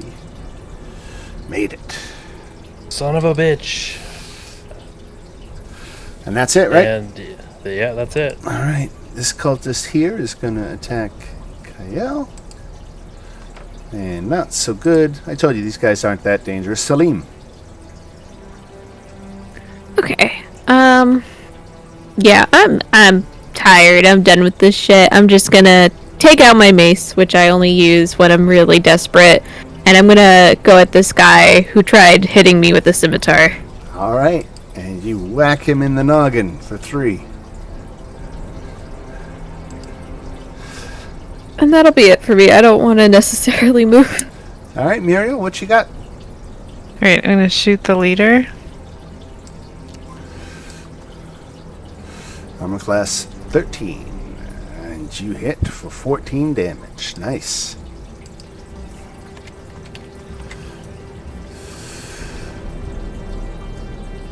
Anything else in your bag of tricks? No, I'm just gonna say, just let us keep our stuff.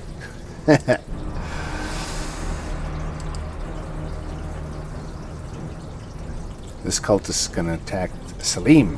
22 hits for 7.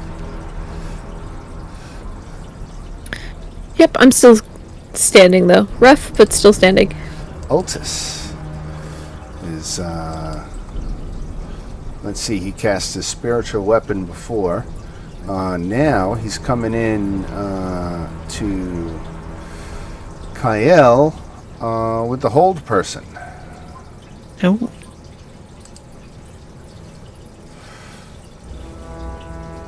So that is a wisdom saving throw for Kyle.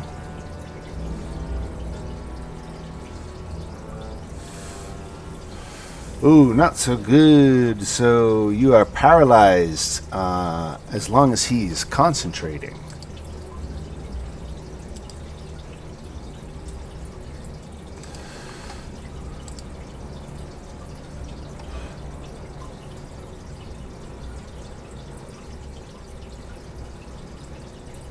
Not gonna make a finger 11 joke.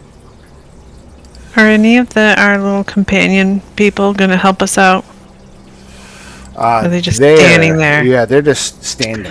Right. They're being Standing there totally being useless. Right.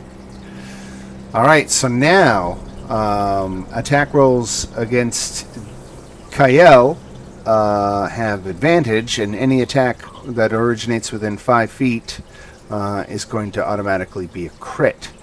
So. Oh, you know what? Should Dagon have a turn since he's right there in the middle of everything? Let's add him in. Let's add him in there. All right. So he's he might have missed a turn, but we'll get him coming around next. Okay. All right. So this guy is going to hit Kyle, or going to try to. Advantage and auto crit. So yeah, and let me roll it again just for the damage. So 6 points of slashing damage, Kyle.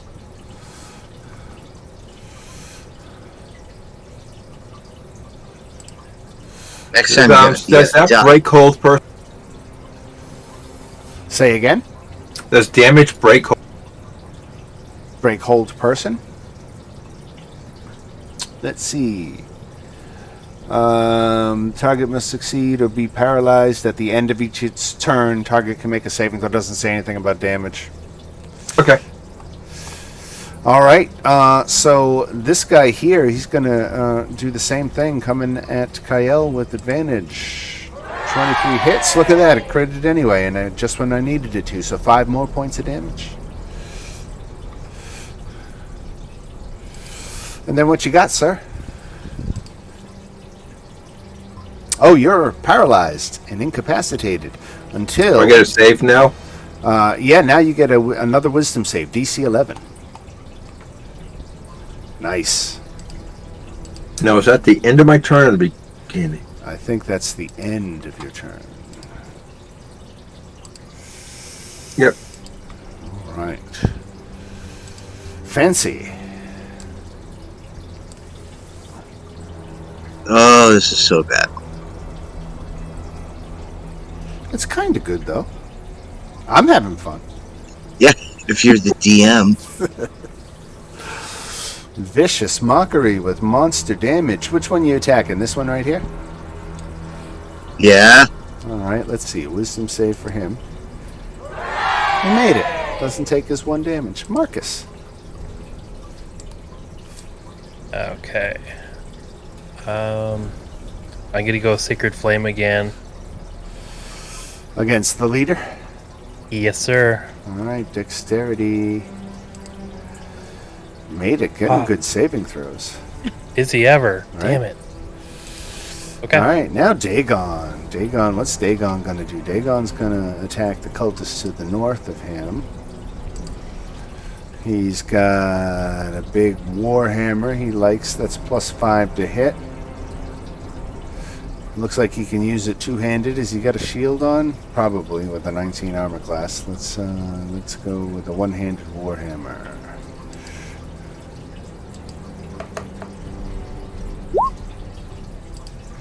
$15 hits for the one-handed damage in this case was more for 10 points of damage. With a swing of his warhammer, Dagon drops one. And this cultist here is now going to attack Kyle. No more advantage, no more auto-critting. 17 for 4.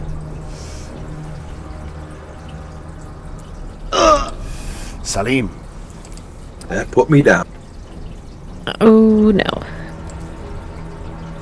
Okay. A few hits. That's not good. I will.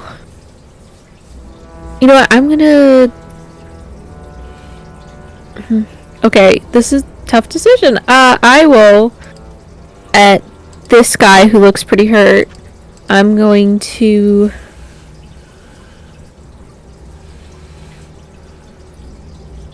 Yeah, I'm gonna run up and I'm gonna hit him with my mace, and I'm hoping if if we get him out of the way, then maybe people will chill out.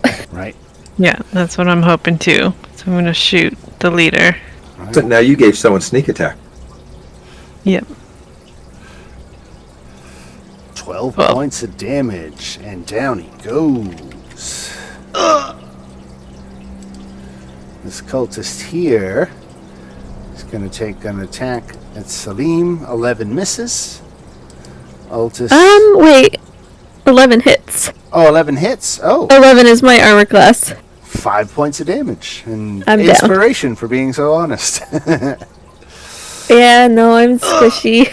Alright, this cultist is out. This cultist here is seeing people starting to drop, but they're dropping on both sides. So he's just going to step up onto Dagon and try to attack and miss.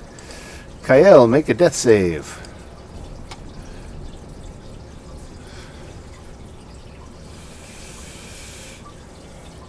One success. Alright, Fancy. This fight is looking like it's drawing to a close. I'm gonna mock this guy and say, Avada Kedavra, with my vicious mockery. Looks like he made his save.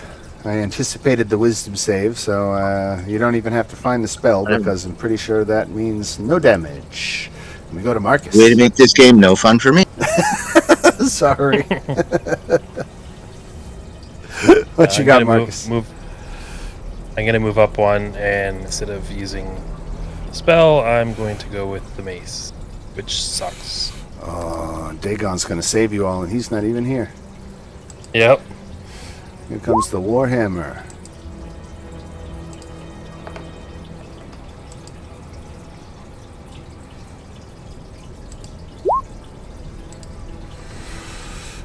Believe it or not, that's enough. Huh. And so his one-handed damage this time is 5. All right, cultist.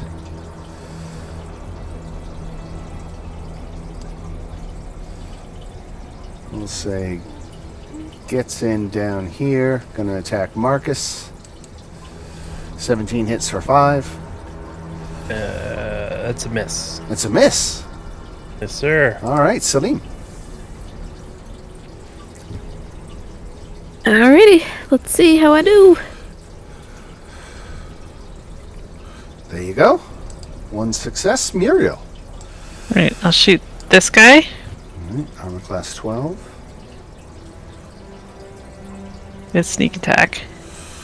And sneak attack applies 8 points of damage. And down goes another one.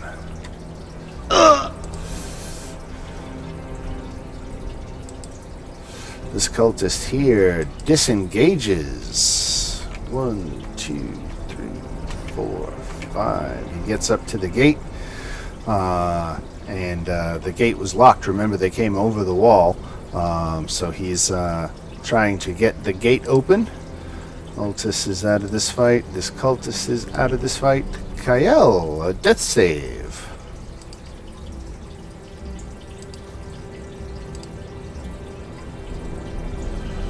Ooh, there's one fail.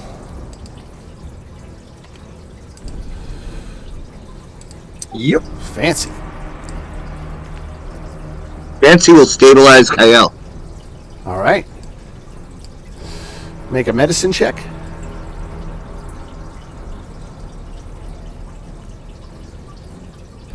Okay.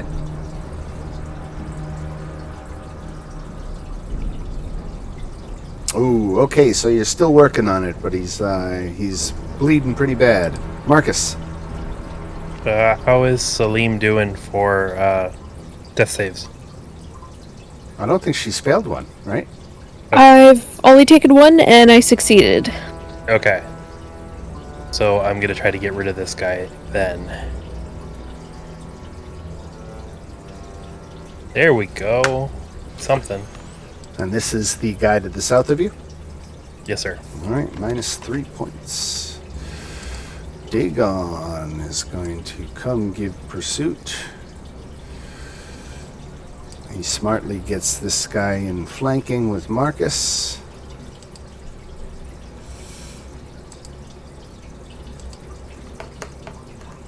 Looks like that's a hit.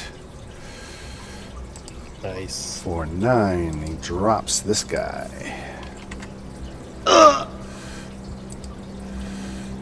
And then we go to death save for Salim. Ooh, there's one fail. Muriel, you don't see Right. anybody anymore because he's Yeah. moved away. Run up here. Oh, is he over here? Yep.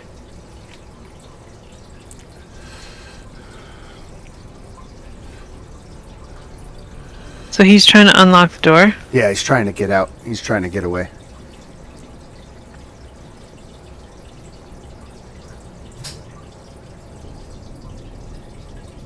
Right, I might want to try to actually help.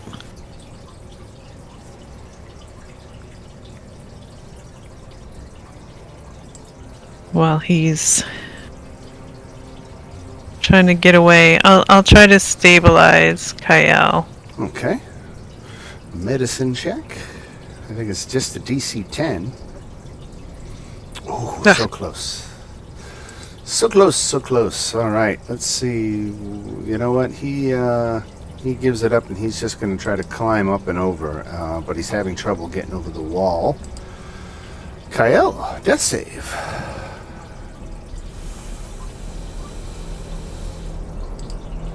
Now it's getting serious. Fancy, the combat medic. You got this. Yes. Kyle, you're gonna be. Don't go toward the light. Dan, can you roll a 20-sided dice plus 1? You got it.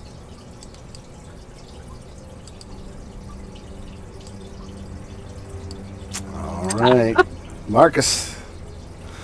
Okay, I'm gonna go to Kyle, You stink. and I'm going to use one of my healing kits. I just realized that there's another option under the healer feat where using a healing kit also gives them 1 HP. So it doesn't just stabilize, it gives them 1. Oh. So On Kyle Kyle. is at 1 hit point. 1 hit point. And that's it. All right. Dagon asks if he should chase down this guy or should let him go. Get him. All right, he goes for it.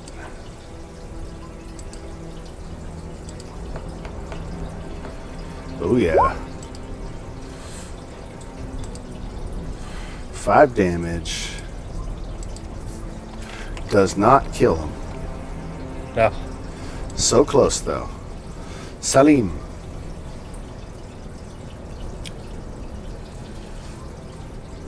Don't roll a Okay. one. Yeah, don't you dare Let's roll a 1. see. All right. Muriel. Oh my gosh, this is scary. Okay.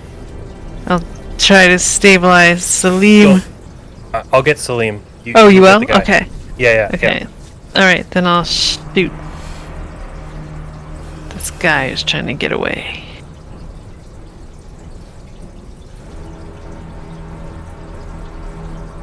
Okay, and that does him in his last hit point. He drops. All right, you've dealt with the dragon cultists. Salim, I think we can assume that you stabilize. And go to 1. I'll use a healing Right. kit. Okay. Kyle sits up and goes, "See, I told you, we had it." That was a little scary, guys. That was a little That too was close. a little scary. Pedal to the metal. I get to keep my alchemist fire, though. This is true. Worth Right. it. Dan, can we leave here, go right to the tavern, and take a long rest? Yeah, we gotta, like, you can all advance up to level 3. Stumble back.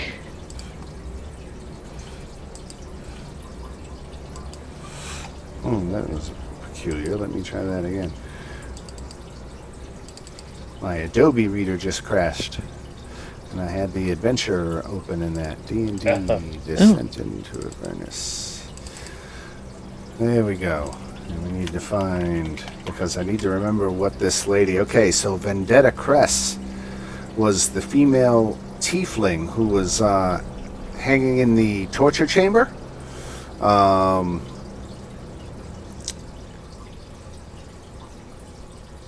And let's see, where was the other guy from? Klim.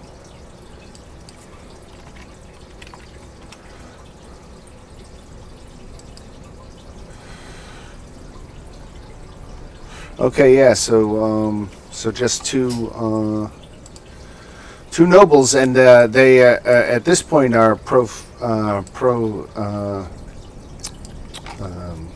drawing a blank on the word, professing their absolute thanks for saving their lives, and with that they start making for the gate, eager to leave and get back to the safety of their own homes.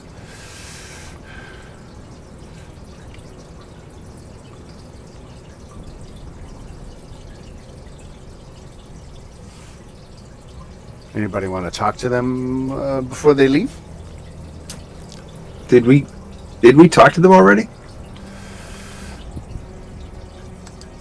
Which ones are these? So let me find it again here. So,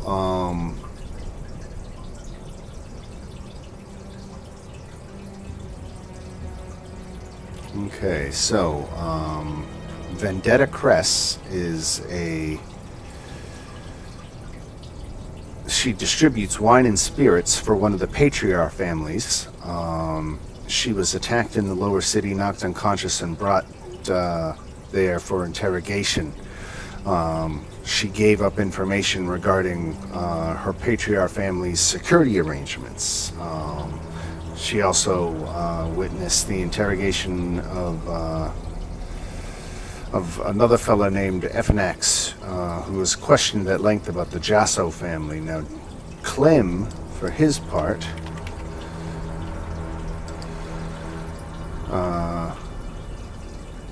let's see.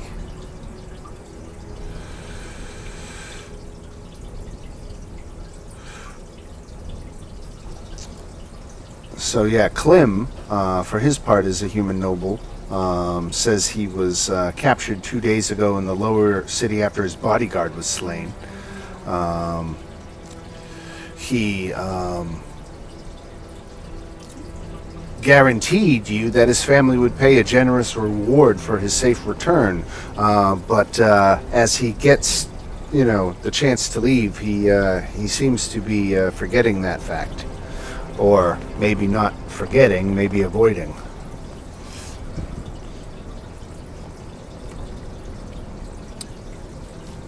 Okay, I kind of whistle and point my hand crossbow and say, "Hey, you, come back here."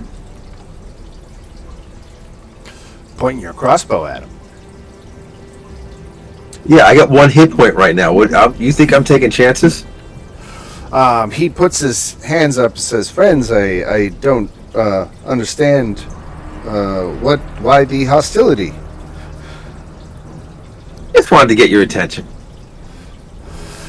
I have to thank you again for rescuing me, and certainly I owe you a favor. No, you owe us a lot of money. I don't think you ever discussed specific numbers. He said his family would be willing a lot to pay to return him, but he never discussed specifics. Ah. All right. So when you start asking him about money, you can see he becomes uncomfortable with the subject and deflecting, and let's make an insight check.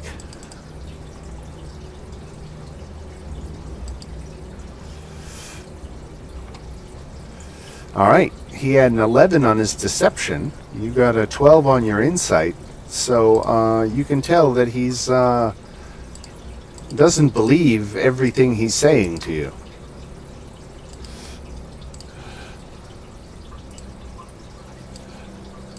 And what part of this isn't true? You ask him that? Yeah. That is the style character I'm playing.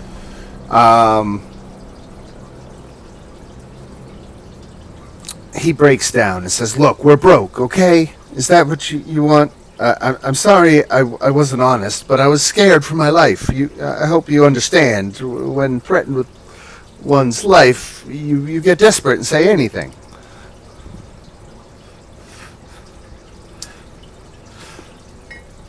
I just look at the others and say, "What do you want to do with them?" You let the other lady go, by the way? She didn't promise you anything. She was just thankful to be rescued.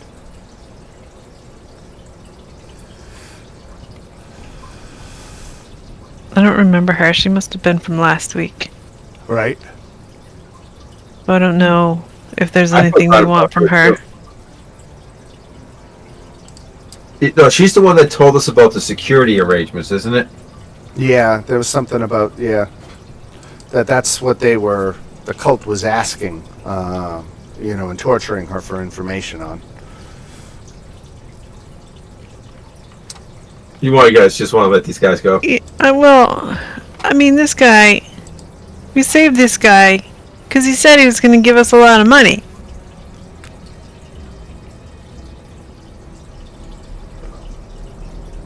Are you sure you wouldn't have saved him even if he didn't promise you the money? I mean, Maybe I some don't of you. know what you all would have done, but I would have just left him there. What is Muriel's alignment? Chaotic neutral, I think. Oh, good. All right, you're playing it well. So from here, where do we go? Well, you know that Mortlock he had given you a lot of information. Let me scroll back here and try to summarize it. Of course, his brothers betrayed him. He told you that his family was paying the dead 3 cultists to murder people in the city with a goal to prove that the Flaming Fist was basically incompetent. And then once the city stopped paying the Flaming Fist, they would have no reason to stay in Baldur's Gate, so they would leave, and with them gone, his mother, Thalarma, would become the city's next Grand Duke. And then he said that she would even see Baldur's Gate suffer the same fate as Elturel and being dragged down into the Hells. So it might imply that Thalarma has some kind of deal with a denizen of the 9 Hells. You're still not certain what doomed Elturel, but it's conceivable that one of these deals with the devil could be something to do with it. Do we want to go report in first? Oh, and everybody's at level 3 now. Good idea. If I didn't mention it, everybody full rest. Yeah. Level 3. Yeah. Full rest? Okay. Right. All right.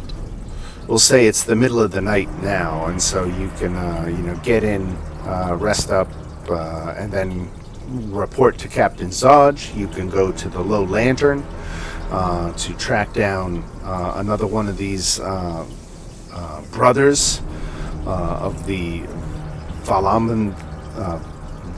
What's the fucking name? Vanthampur family. Yeah, I think we should report in first.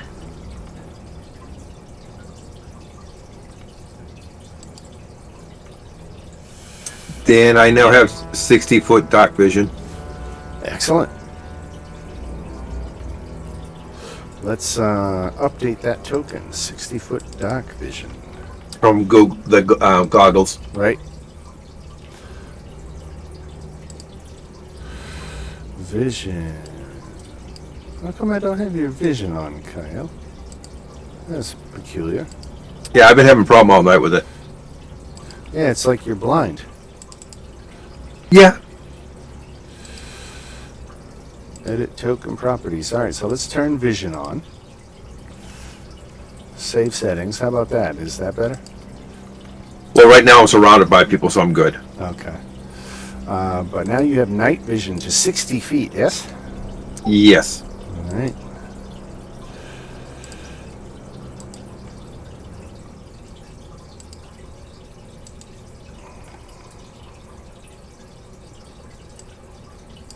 Let me just recast your token here. I got large. Yep. I don't know, it's a weird glitch. I gotta double size the token when I update it, or else that's why sometimes later in the game you'll see all the tiny versions of people come out. Oh, look, you came out big. Gotta eat my words and do it all over again. Oy vey. All right. You selected. Now it looks normal. Save. Right. Okay. All right.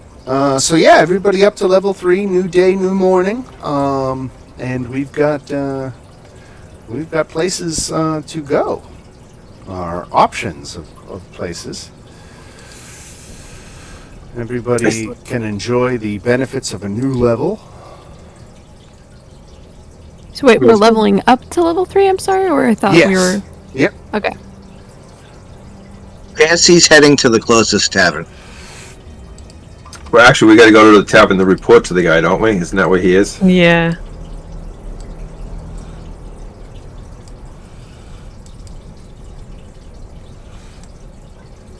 The Elf Song Tavern, right? Yep. Yep.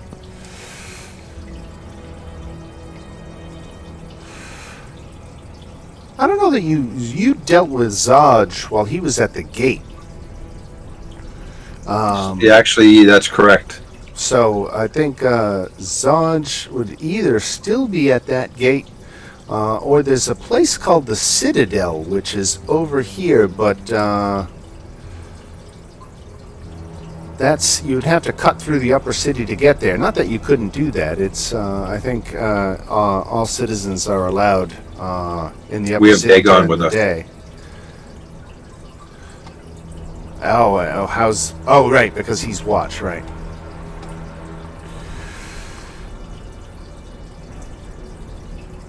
So you got to keep all that treasure. Wow.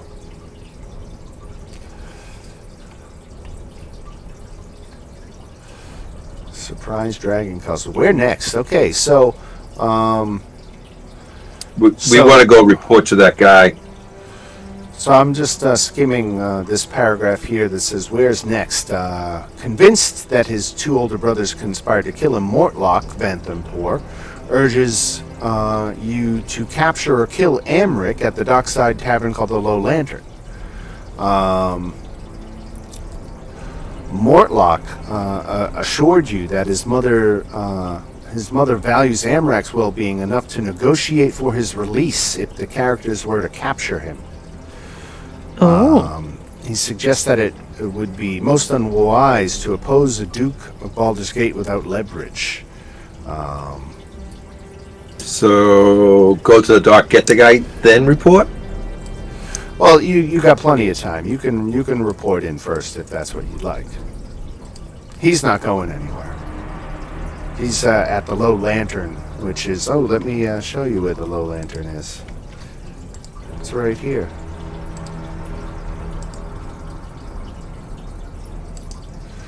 That's right. It's actually a tavern that's built out of an old ship. Nice.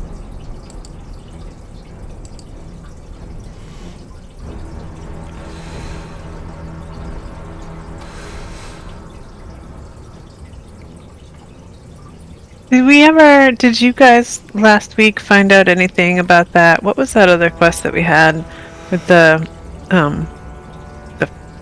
was like gunpowder or fireworks or barrels? something? Right. Yeah, I forgot about that too, right? Because that's one of our custom side quests that's not in the official... the thread was in the official book, but nothing about the adventure itself had any detail until the DM flushes it out. And we did. I am sure you'll not be surprised to hear that ChatGPT had a large hand in shaping this side quest, but that is a side quest. So to just refresh everyone's memory, there was a fireworks company, and basically it only really does business with the city. It's a controlled substance. It's dangerous stuff. And he noticed that there were some barrels, I think 4 barrels missing, and he found a little symbol of a phoenix at the crime scene. He's terrified for going in to report the theft to the authorities because he doesn't want the heat that will come along with that and the consequences. But he's also terrified that somebody's stolen it for some nefarious purpose and plans to blow something up. And certainly he'll be answering a lot of questions if that were to happen. So he went with his best option, as he saw it, was to hire someone to deal with the issue privately and quietly. And maybe he'll regret going to you, but I don't know if private and quiet is your specialty, but you're on the case nonetheless.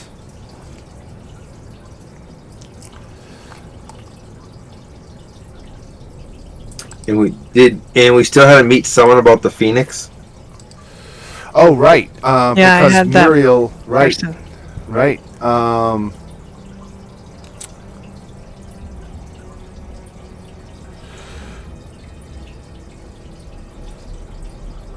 So it's fire bombs, Phoenix, mug a guy, report in is our options right now.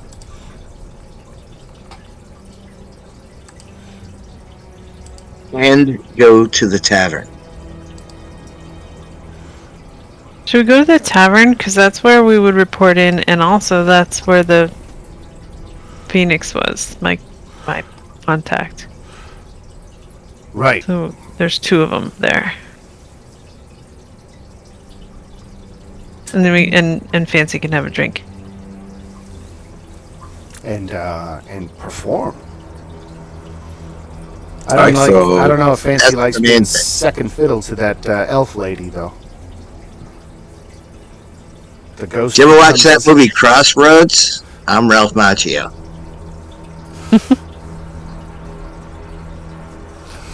poor Ralph. All right. Yeah. So where to, folks? Where's Trevor? Well, I guess we're gonna go to the tavern because that way we can do the Phoenix and can we report in there or is that elsewhere? Was that ever discovered? I think that's there. Ian, if you want to find Zodge, you can find him most likely at the nearby gate, dealing again with the refugee crisis. Okay. Oh. So he's close by. All right, we'll do the Phoenix thing first then. It's on the way. Yep. Okay, so we go to the tavern. All right. So you had contracted a Layla Stout, who is a Lightfoot halfling with a big scar on her face, and she said she was able to turn up this, and she pulls out a paper flyer with the same symbol of the phoenix on it. And the flyer advertises a meeting of a citizens movement that is apparently labeled as the Rising Phoenix, which has been gaining momentum in the lower city of Baldur's Gate in recent months. She says that they have an unofficial meeting place in a tavern in the lower city, and we'll say that that tavern is the Four Turns East Tavern, which is not represented on your map, but is down here again in this area of the city, and so you might find members of this group, the Phoenix Rising, there. And that's what she was able to find out about what the symbol is and what it's probably related to. Now, why it was left at the crime scene, maybe that was just an accident. I think we're going to retcon the fact that they painted it on the wall to actually another scrap of paper with this symbol on it being accidentally left at the crime scene. Because it just doesn't make sense that the people who stole this would leave a giant clue as to their identity. So we're saying it was an accidental part of the heist and the lone clue to work with. Okay, so we have that when we feel like doing that. Mm-hmm. But should we go next and check in with the guy at the gate? Was Zodge about the bathhouse, Yeah. right? Is he supposed to give us money? Let's find Zodge in the book.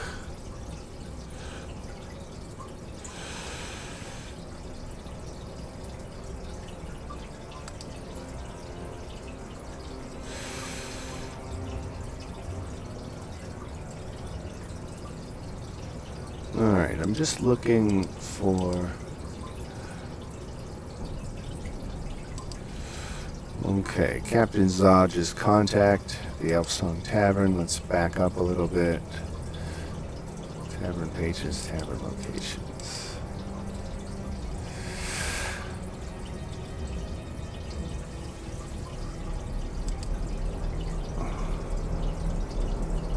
Okay. All right. So there it is. I knew I'd find it eventually. Sorry for the wait. You have spent the night resting up. You talked with your contact there about what that Phoenix thing could all be about. Now you're going to the Basilisk Gate to report back to Zodge. Now, Zodge says, this is... oh, well, go ahead and you can tell me what you want to tell him.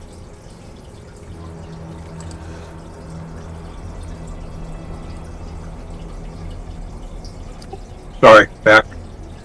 It's all good. We're just getting to Zodge now. Do we want to tell him absolutely everything, or do we want to hold anything back?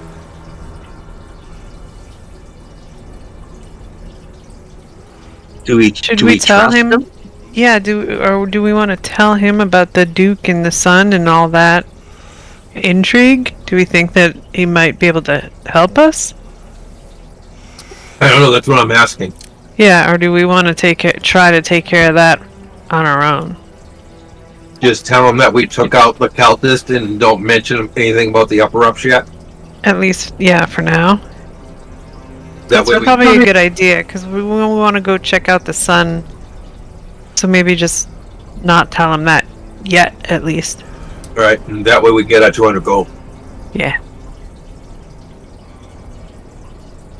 Okay, so we'll just tell him that we took out... Tell him about all the cultists that we took out, but not tell him about the Duke and the Sons and all that. Did I promise the party 200 gold or 200 each? Pretty sure you said 200 each. That's what my memory is telling me. I'm remembering. That was mine too, but I was... Right. That just seems like an awful lot, doesn't it? Yeah. I'm Well, back. I mean, if that's not what the adventure says, then so be it. Well, it doesn't, and that's what I'm looking for as I went back to this previous chapter that dealt with the Basilisk Gate and reading everything that Zodge had said to you. I'm not seeing any figure specified, so I must have just pulled it out of my butt. I'm gonna do a search for 200, and yeah, no, it's nothing in the book. See page 200. Nope. Hit points 200. Experience 200. No mention of 200. Oh, right, there it is. And you know why? Because they didn't put it in they put it in the scripted text, the stuff I'm supposed to read out loud. If you do what I say, I'll see you each receive 200 gold pieces in addition to my gratitude, which is worth considerably more. So there it is. It was spelled out as TWO 100. I found it, though. All right. This is why I like to have the PDF open so I can search. Yeah. Yeah, Roll20 just doesn't give you the same capability of searching all the handouts instantly. But all right, so Zodge is pleased, and he says that once a 10-day passes without any reports of attacks, he's going to secure those funds and pay you. That you did excellent work, and we're just going to see if it holds up. And in the meantime, he collects back the badges that he had you use, and you are free to go. So you don't have your 200 each yet, but in about a week you'll be able to claim it.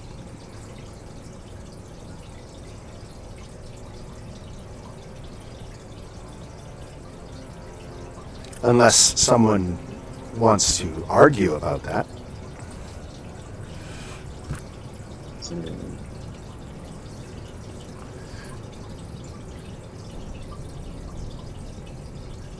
Not me. Hold on 1 second. Come on. I'm eating Fritos. Oh, Fritos sound good. I can't eat while I'm DMing. God damn you.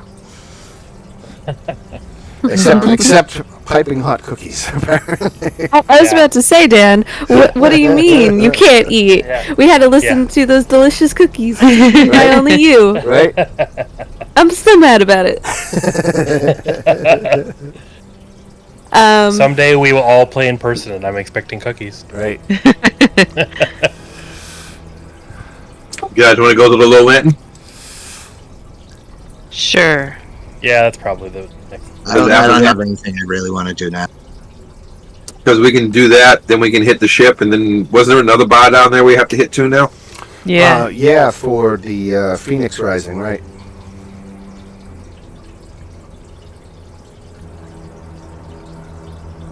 Low Lantern, I guess, Dan. All right. Yeah. All right. So the Low Lantern is an aging three-masted merchant ship permanently docked on the east side of the harbor. Far past the point of being seaworthy, the vessel was converted into a tavern and gambling house that is open all day and night.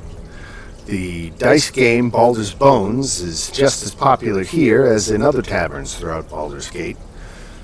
Fog obscures the Low Lantern until you get within 100 feet of it, whereupon its tall masts and creaking bulk come into view. The converted ship has rigging but no sails, and is anchored to the wharf by thick chains. A wooden staircase climbs from the wharf's edge to the main deck, and a lantern at the bow casts an eerie green light to signify that the tavern is open for business.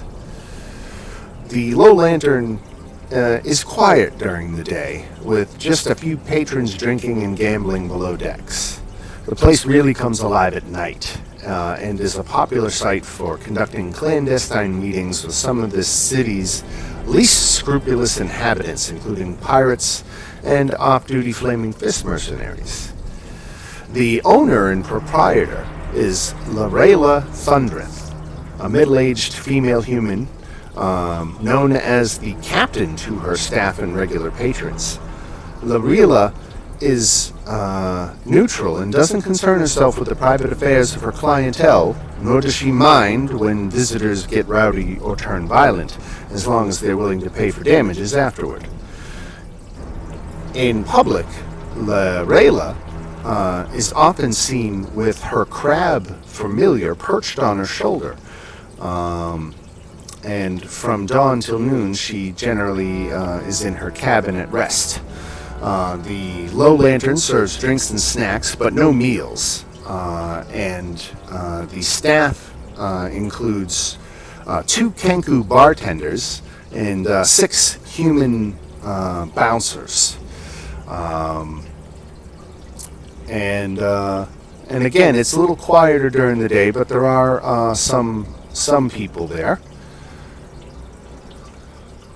I actually have a map for this, so why don't I jump over and put you... We were looking for one of the kids here, right?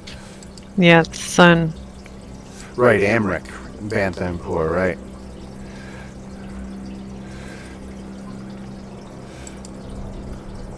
Alright, topside, wharf. Okay, I see where I gotta drop you all now.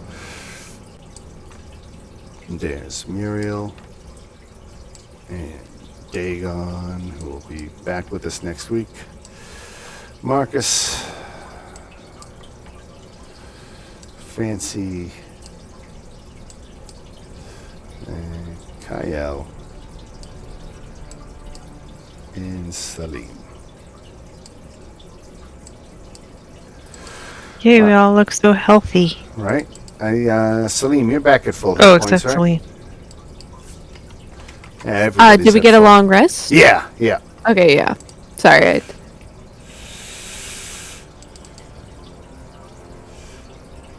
Alright, now I'm back.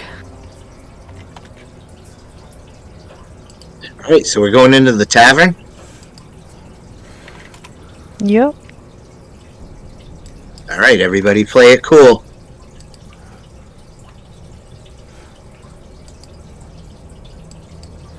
I'm just fixing Dagon's character sheet here because I actually didn't long rest him.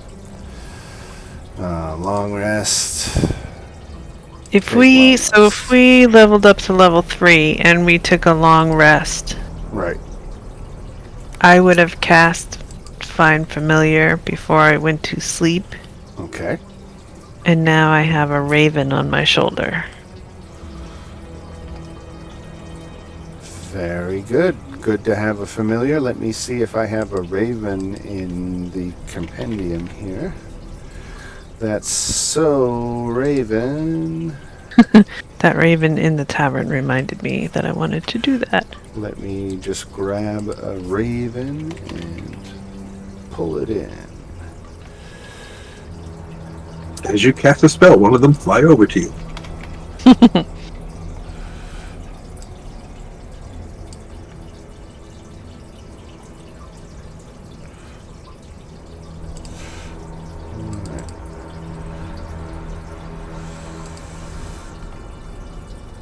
Let's put that in Muriel's journal and can be edited and controlled by Muriel. Save. Let's make sure that you can see through this thing's eyes.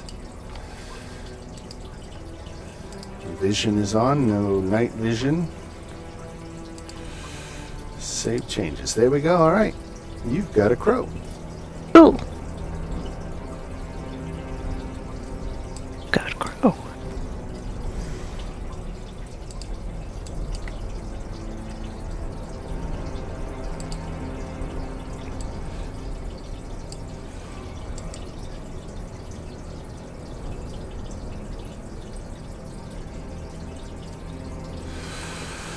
All right, so let's see what's going on here on the low lantern.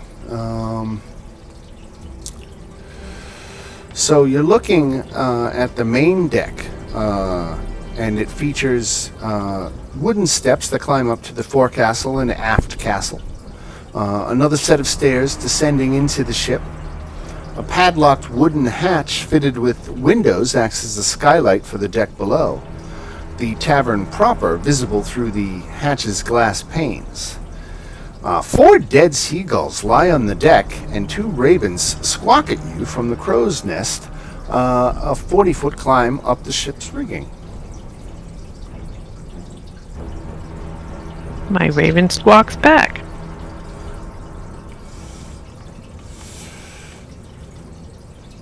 So we don't see any people here? No, seems like everybody's downstairs. You can see through the glass panes a number of people downstairs. Okay, so what's the plan? Do we just want to pretend to be patrons and try to overhear things? Or are we going in to talk to this guy? How about we do Is there the a stage? Is anybody playing? Say again? Hmm? Is anybody playing music? Is there a stage? Is there any kind of art going on? Let me see if it mentions anything about music up ahead.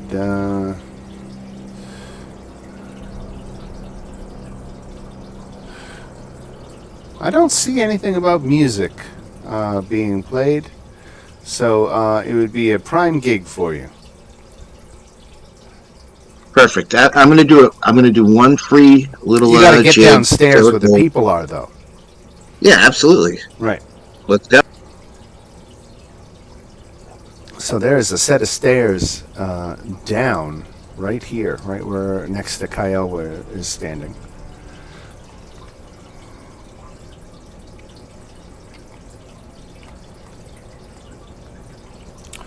So the you were just on the aft castle, where you could see the captain's wheel and rudder are gone, leaving holes and empty fixtures where they used to be. Down toward the front of the ship on the forecastle, that is where you're seeing the let's see, 4 dead seagulls. Hanging off the end of the ship's bow is that green-paned lantern that indicates the tavern is open for business. Looks like a staff member crawls to the end of the bow to douse the lantern, refill it with oil, and relight it daily.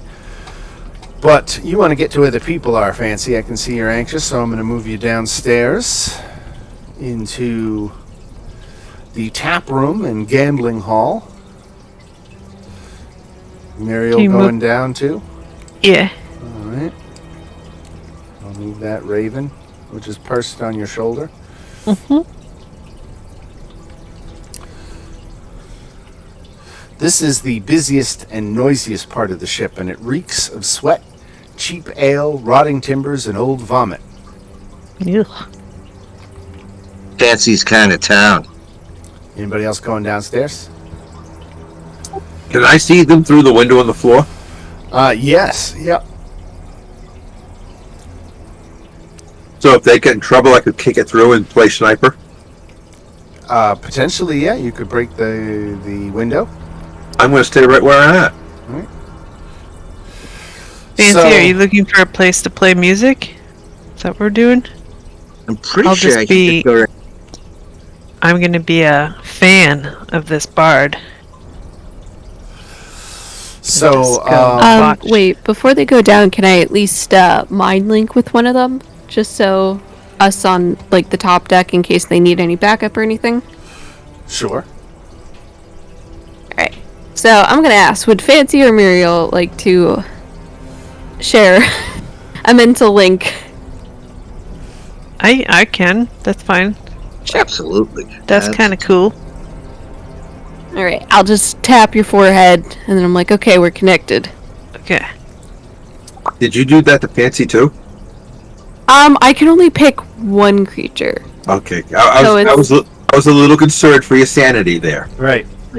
I mean, listen, he's gotta focus on his performance. I don't want to fuck him up. So, Fancy. You can't fuck Fancy up. He is professional. Seeing a bard walking around who is obviously looking to set up and maybe play a little music, the owner, Rayla, approaches you and says, "Well met. Folks around here call me the captain. If you're thirsting for a beverage or looking to gamble, you come to the right place. But watch your step. Things can get pretty messy around here." Fancy says, I was wondering if I could do a little free concert for you. That I would- am Fancy the famous bard. Well, absolutely. We want to do that. You can perform for at least 1 minute. You can attempt to inspire wonder in your audience. At the end of the performance, choose a number of humanoids within 60 feet of you who watch, up to a number equal to your charisma modifier. What's your charisma modifier? Plus 5. Just your charisma modifier? Yeah, my charisma modifier is 5 plus 5. That's probably 3. That's my saving. Yeah, that's right. That's your saving throw, right? Charisma is 3 plus Right. 3. Yeah. All right. So you can choose up to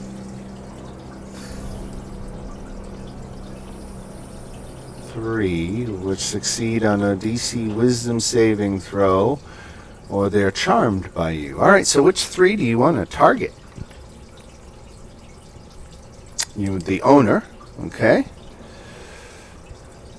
Wisdom saving throw against your spell save DC. What's that?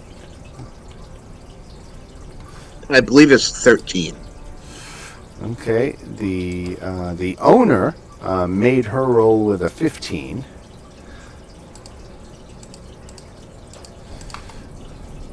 How come it wasn't in the chat? It rolled private. It's in the video evidence that I'll post after. Okay, All right. okay. So who else do you want to try to? Well, now I have to, man. There's here. Let me describe some of the patrons for you. There's Grimboot, a gruff cross-eyed leg breaker. He's a Duergar. There is Hitoshi Jade, a drunken sailor from a merchant ship. There is Jarun Nyberry, a horse breeder employed by the Patriarch family. There is a fella who's a flaming fist soldier. Looks like he was suspended for a week without pay for dereliction of duty. And he's drinking away his sorrows. There is Prin Daringwhistle, a spectacles-wearing barnacle scraper who likes to belt out old sea shanties. And Aerith and Beldard are actually two drow elves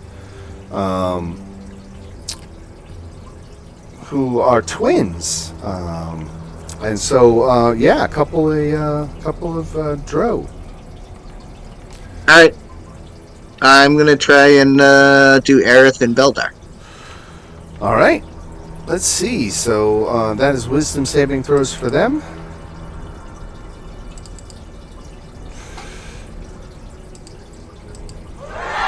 $20 and $14. Everybody made it. Everybody resisted you. Yeah, but it was still a good song, man. Oh, it was the best. But you know, people, they want the classics, not the new stuff. So we had heard that the sun was running some sort of like money lending operation or something. Right? Is that right? Right? So I'm down here just kind of like mingling. Do I overhear anybody talking about anything suspicious that sounds like it might have any information about this operation? Do you want to start asking around, or are you just I'm purely just listening at this listening? point. Okay. Yeah, I'm just listening. It doesn't come up in conversation, but you don't see anyone that looks like a moneylender on this level. There is another level below. Oh, okay. I'll just ask the captain. So what goes on down below? Is you want to stay out of there? Is that a good time? Let's see, what does she say about that?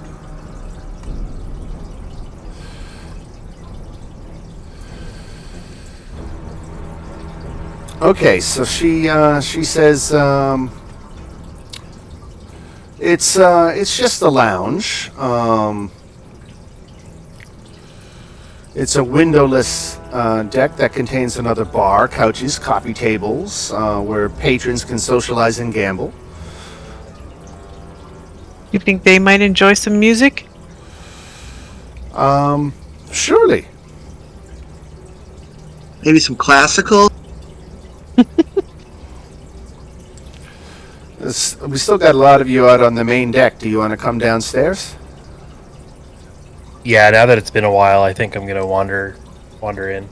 Let me drop you down the stairs. I'm just going to start plucking Paklabell with my lute. Just sitting there, just by myself. I'll move down again. Yeah? Okay. Yeah, I was about to say, I checked the mind link with Muriel and I go down. Alright, I've got you all down on the level now where Fancy is standing right now are the stairs that go down again. Alright, I think we should go down to the next one.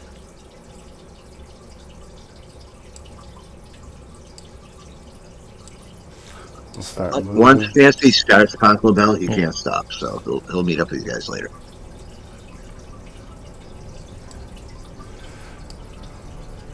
Alright, I think that's everybody now down on the lower level, this tavern lounge. I'm still in the middle. Yeah, I was about to say, I got pulled off Oh, to yeah, the yeah. side, but I can't see the lower bubble map. Okay. It's just pitch black for my token. There we go. Oh, he's here.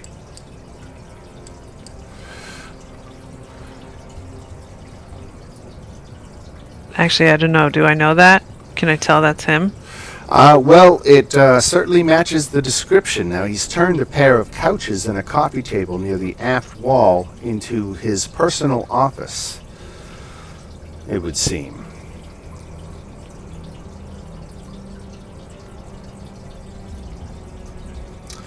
He sits alone on this couch, his feet on the table and his eyes on the room. He, he has 2 bodyguards, a spined devil perches on the back of Amric's couch, and a sleepy-eyed human with red hair and a ponytail sits at the closest end of the bar.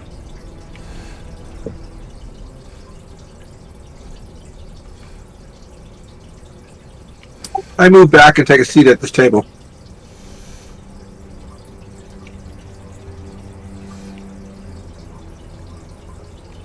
How are we going to approach this guy? There's a lot of people around.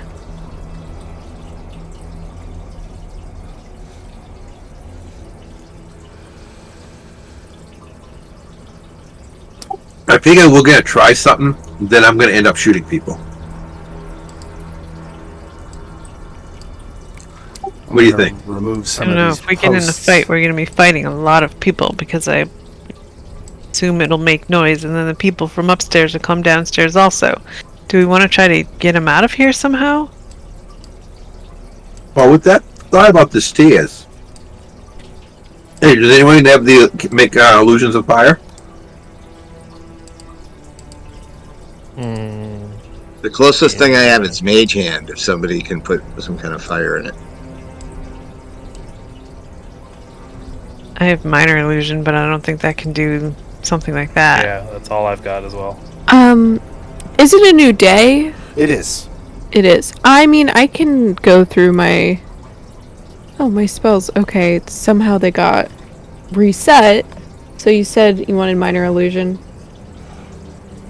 Do minor illusion. No, I was gonna say is the way where you can fake a fire.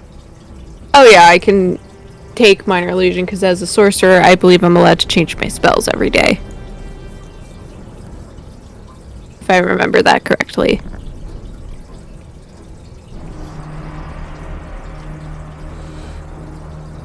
I did take this just in case. Remember that I have that. Yeah, for the scarf.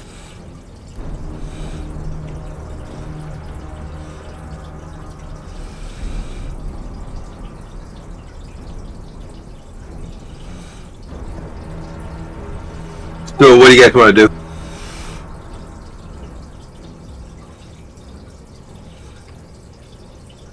Well, is there anything else we can do in the tavern?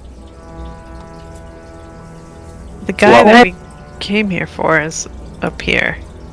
I just don't know what to do about him because there's a lot of people around here. I mean, I think that what we want to do is we want to kidnap him, essentially. But there's a lot of people around. That's why I was wondering if there was anything that we could do to get him alone.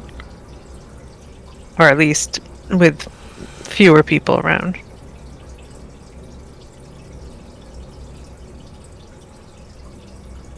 Yeah, that's a good idea.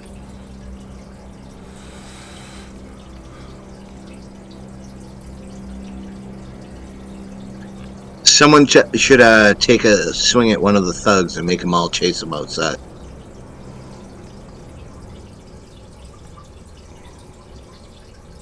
Says the pacifist.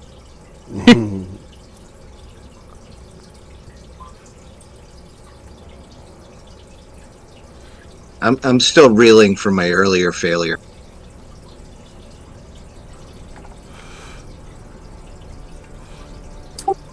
You guys, I can't think of unless we can come up with some way to make it like a fire or something like that.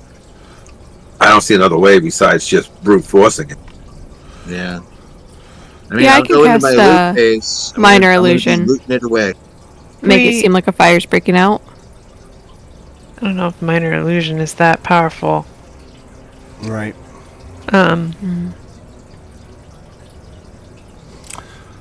You could always talk to him under the pretense that you want to loan to get close to him. Yeah. So if we talk to him about that sort of stuff and then arrange to meet him later somewhere else, maybe we can not confront him here. Do you want me to cause a little bit of chaos without me actually directly doing it? Whoa. Dan, Devil's in the details. we have a bag of beans, right? Yeah, you found something like that. I don't even know what that magic item does, though. You plant it and random things happen. Got it. I think I'm Oh, gonna go I talk to can- him. You can take suggestion and basically mind trick him to like talking to us and telling us everything we want to know. Should we just try to talk to him first? I'm a pretty good liar. Go for it. I'm going to sit at the other end so I can snipe her if things go bad. Okay, so you guys just cover me. Alright, I'll go talk to him. I'll tell him that I want in on his operation. Excuse me? I heard you run some sort of operation where I might be able to make some coin. I like coin. Don't know where you're getting your information, but I simply help out my fellow man with a loan here and there. Well, Not looking to take on any partnerships or expand this business beyond what it is.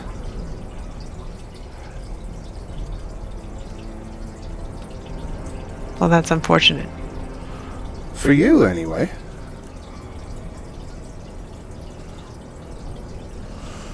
Don't I know you? No, you don't know me. I'm new around here. I seem to remember that face from the upper city, but certainly you wouldn't be wasting your time down here if you lived in the upper city.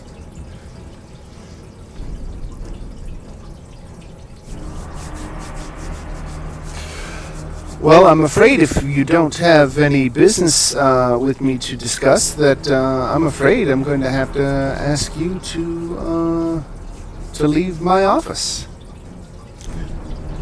Alright, well, maybe we can conduct some sort of transaction so you can get to know me and trust me a little better.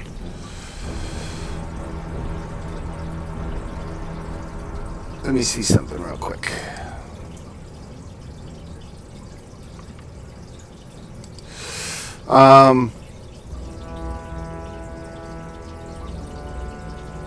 He says, if it's not about making a loan and collecting interest, he's really not interested. Well, what if I could drum up some customers for you from the upper city? They got some good money up there. Make a persuasion check. Is that persuasion or is that deception? Oh, it could be deception. Because that's better. Can I do Bardic Inspiration? Would that help out with Bardic? It would. What do I get? A Blow it. D8? Yeah, I'll blow it on it. Yeah.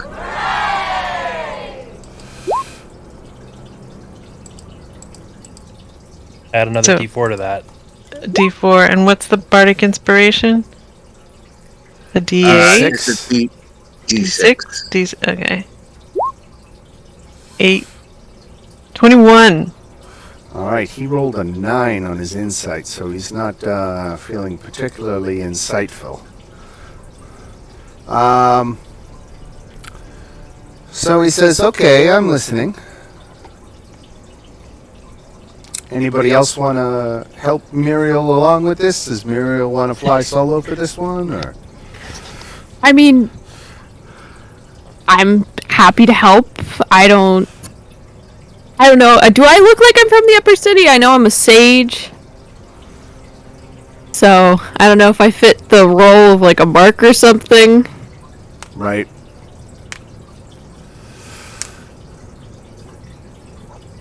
I don't know. I'm also pretty good at deception and Right. persuasion. Yeah, I just don't know what to say. Meredith doesn't know what to say. Right, I'm sure Muriel would. I mean, I fancy will be persuasive and try to nail all the points that his. You have a boat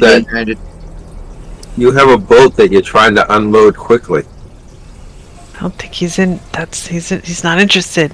He wants to lend money to people and collect interest. He's a bank. Who Or told you want you? to take a loan against the boat. Who told you I operate here, by the way? I got connections. That part's true. Like to know who's sending me business, so I can say Well- thank you. I think you would know that it's important to keep informants confidential to protect everyone involved.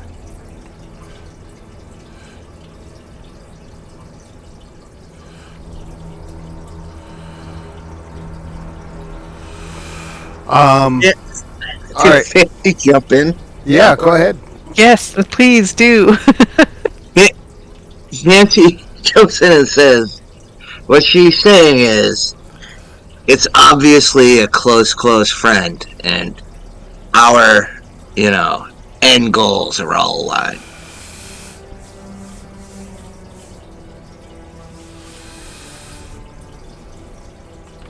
Forty.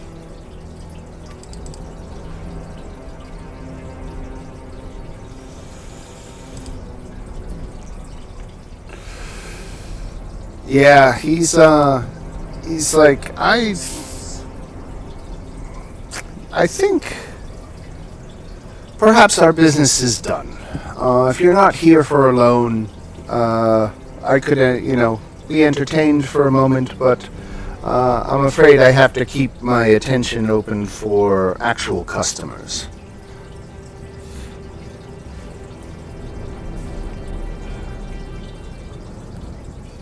I don't know what else to say, guys. Yeah, I don't know what to say on this one. Well, you have one choice, or two. What's Walk your away. goal with Amric, do you think? I want to figure out some way that he will agree to meet me somewhere that's not here. Right. So maybe meet my informant, or I don't know. I want to get him out of this place, surrounded by all his bodyguards and his, dozen other patrons that are probably going to step in if we start fighting. We have to talk to him about his connections with the cults. Right. I think that might make him angry. Well, at this point, we're either going to have to walk out of here or come up with a off-the-wall thing to try to get him alone. I don't think we want to fight in here. It's 7 against Too 5. many of his people. Yeah, but there's Yeah. another whole floor upstairs, including the owner of the tavern. Now, the best you can tell, Amric has these two bodyguards, this little fiend that's perched on the back of the couch, and a thug who's sitting at the bar nearby.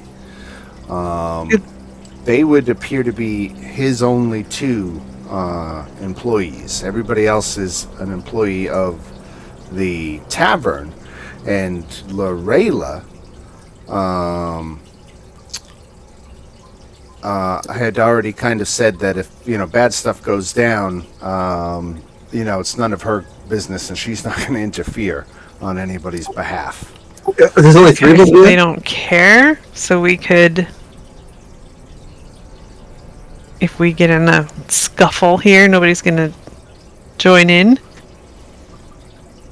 How about we say we're done beating around the bush and I just bury an arrow in the guy beside you's head for punctuation? Ooh. Well, let me walk away first. All right. Well, sorry to waste your time. Do. I'm gonna get away. Right. All right, guys. Well, I didn't really know what to say, so that didn't do much. Do you want me to bury the arrow? I guess we don't really have much more choice. Because he's coming out here with us. Well, why don't we're right at the 10 o'clock hour, so why don't we leave it here so we have a nice week to think about what we're trying to achieve here with Amric. I will try to get into the chat and refresh everybody all the details. I hope, and that might help fuel your imaginations into a direction. But yeah, we'll make it a call here and pick up next Tuesday. Yeah, I think if we can get the sense that everybody's not going to jump in and attack us if we attack this guy, then Right. that's fine. You did have some mild success in persuading him about this loaning larger amounts to. Rich people? Right. But I think he probably is not allowed to do that from his mother. That I'm sure she. Well, I'll think on it. I'll chew on it. I don't want to say no. I should say yes and. But we'll figure something out. But thanks everybody for turning out for this one. I hope. Jackson, you're feeling better if you're listening to this during the week. I hope you're on the mend, and everybody else, I hope you have a great week and enjoy spring. I hope you're getting some nice spring weather wherever you are.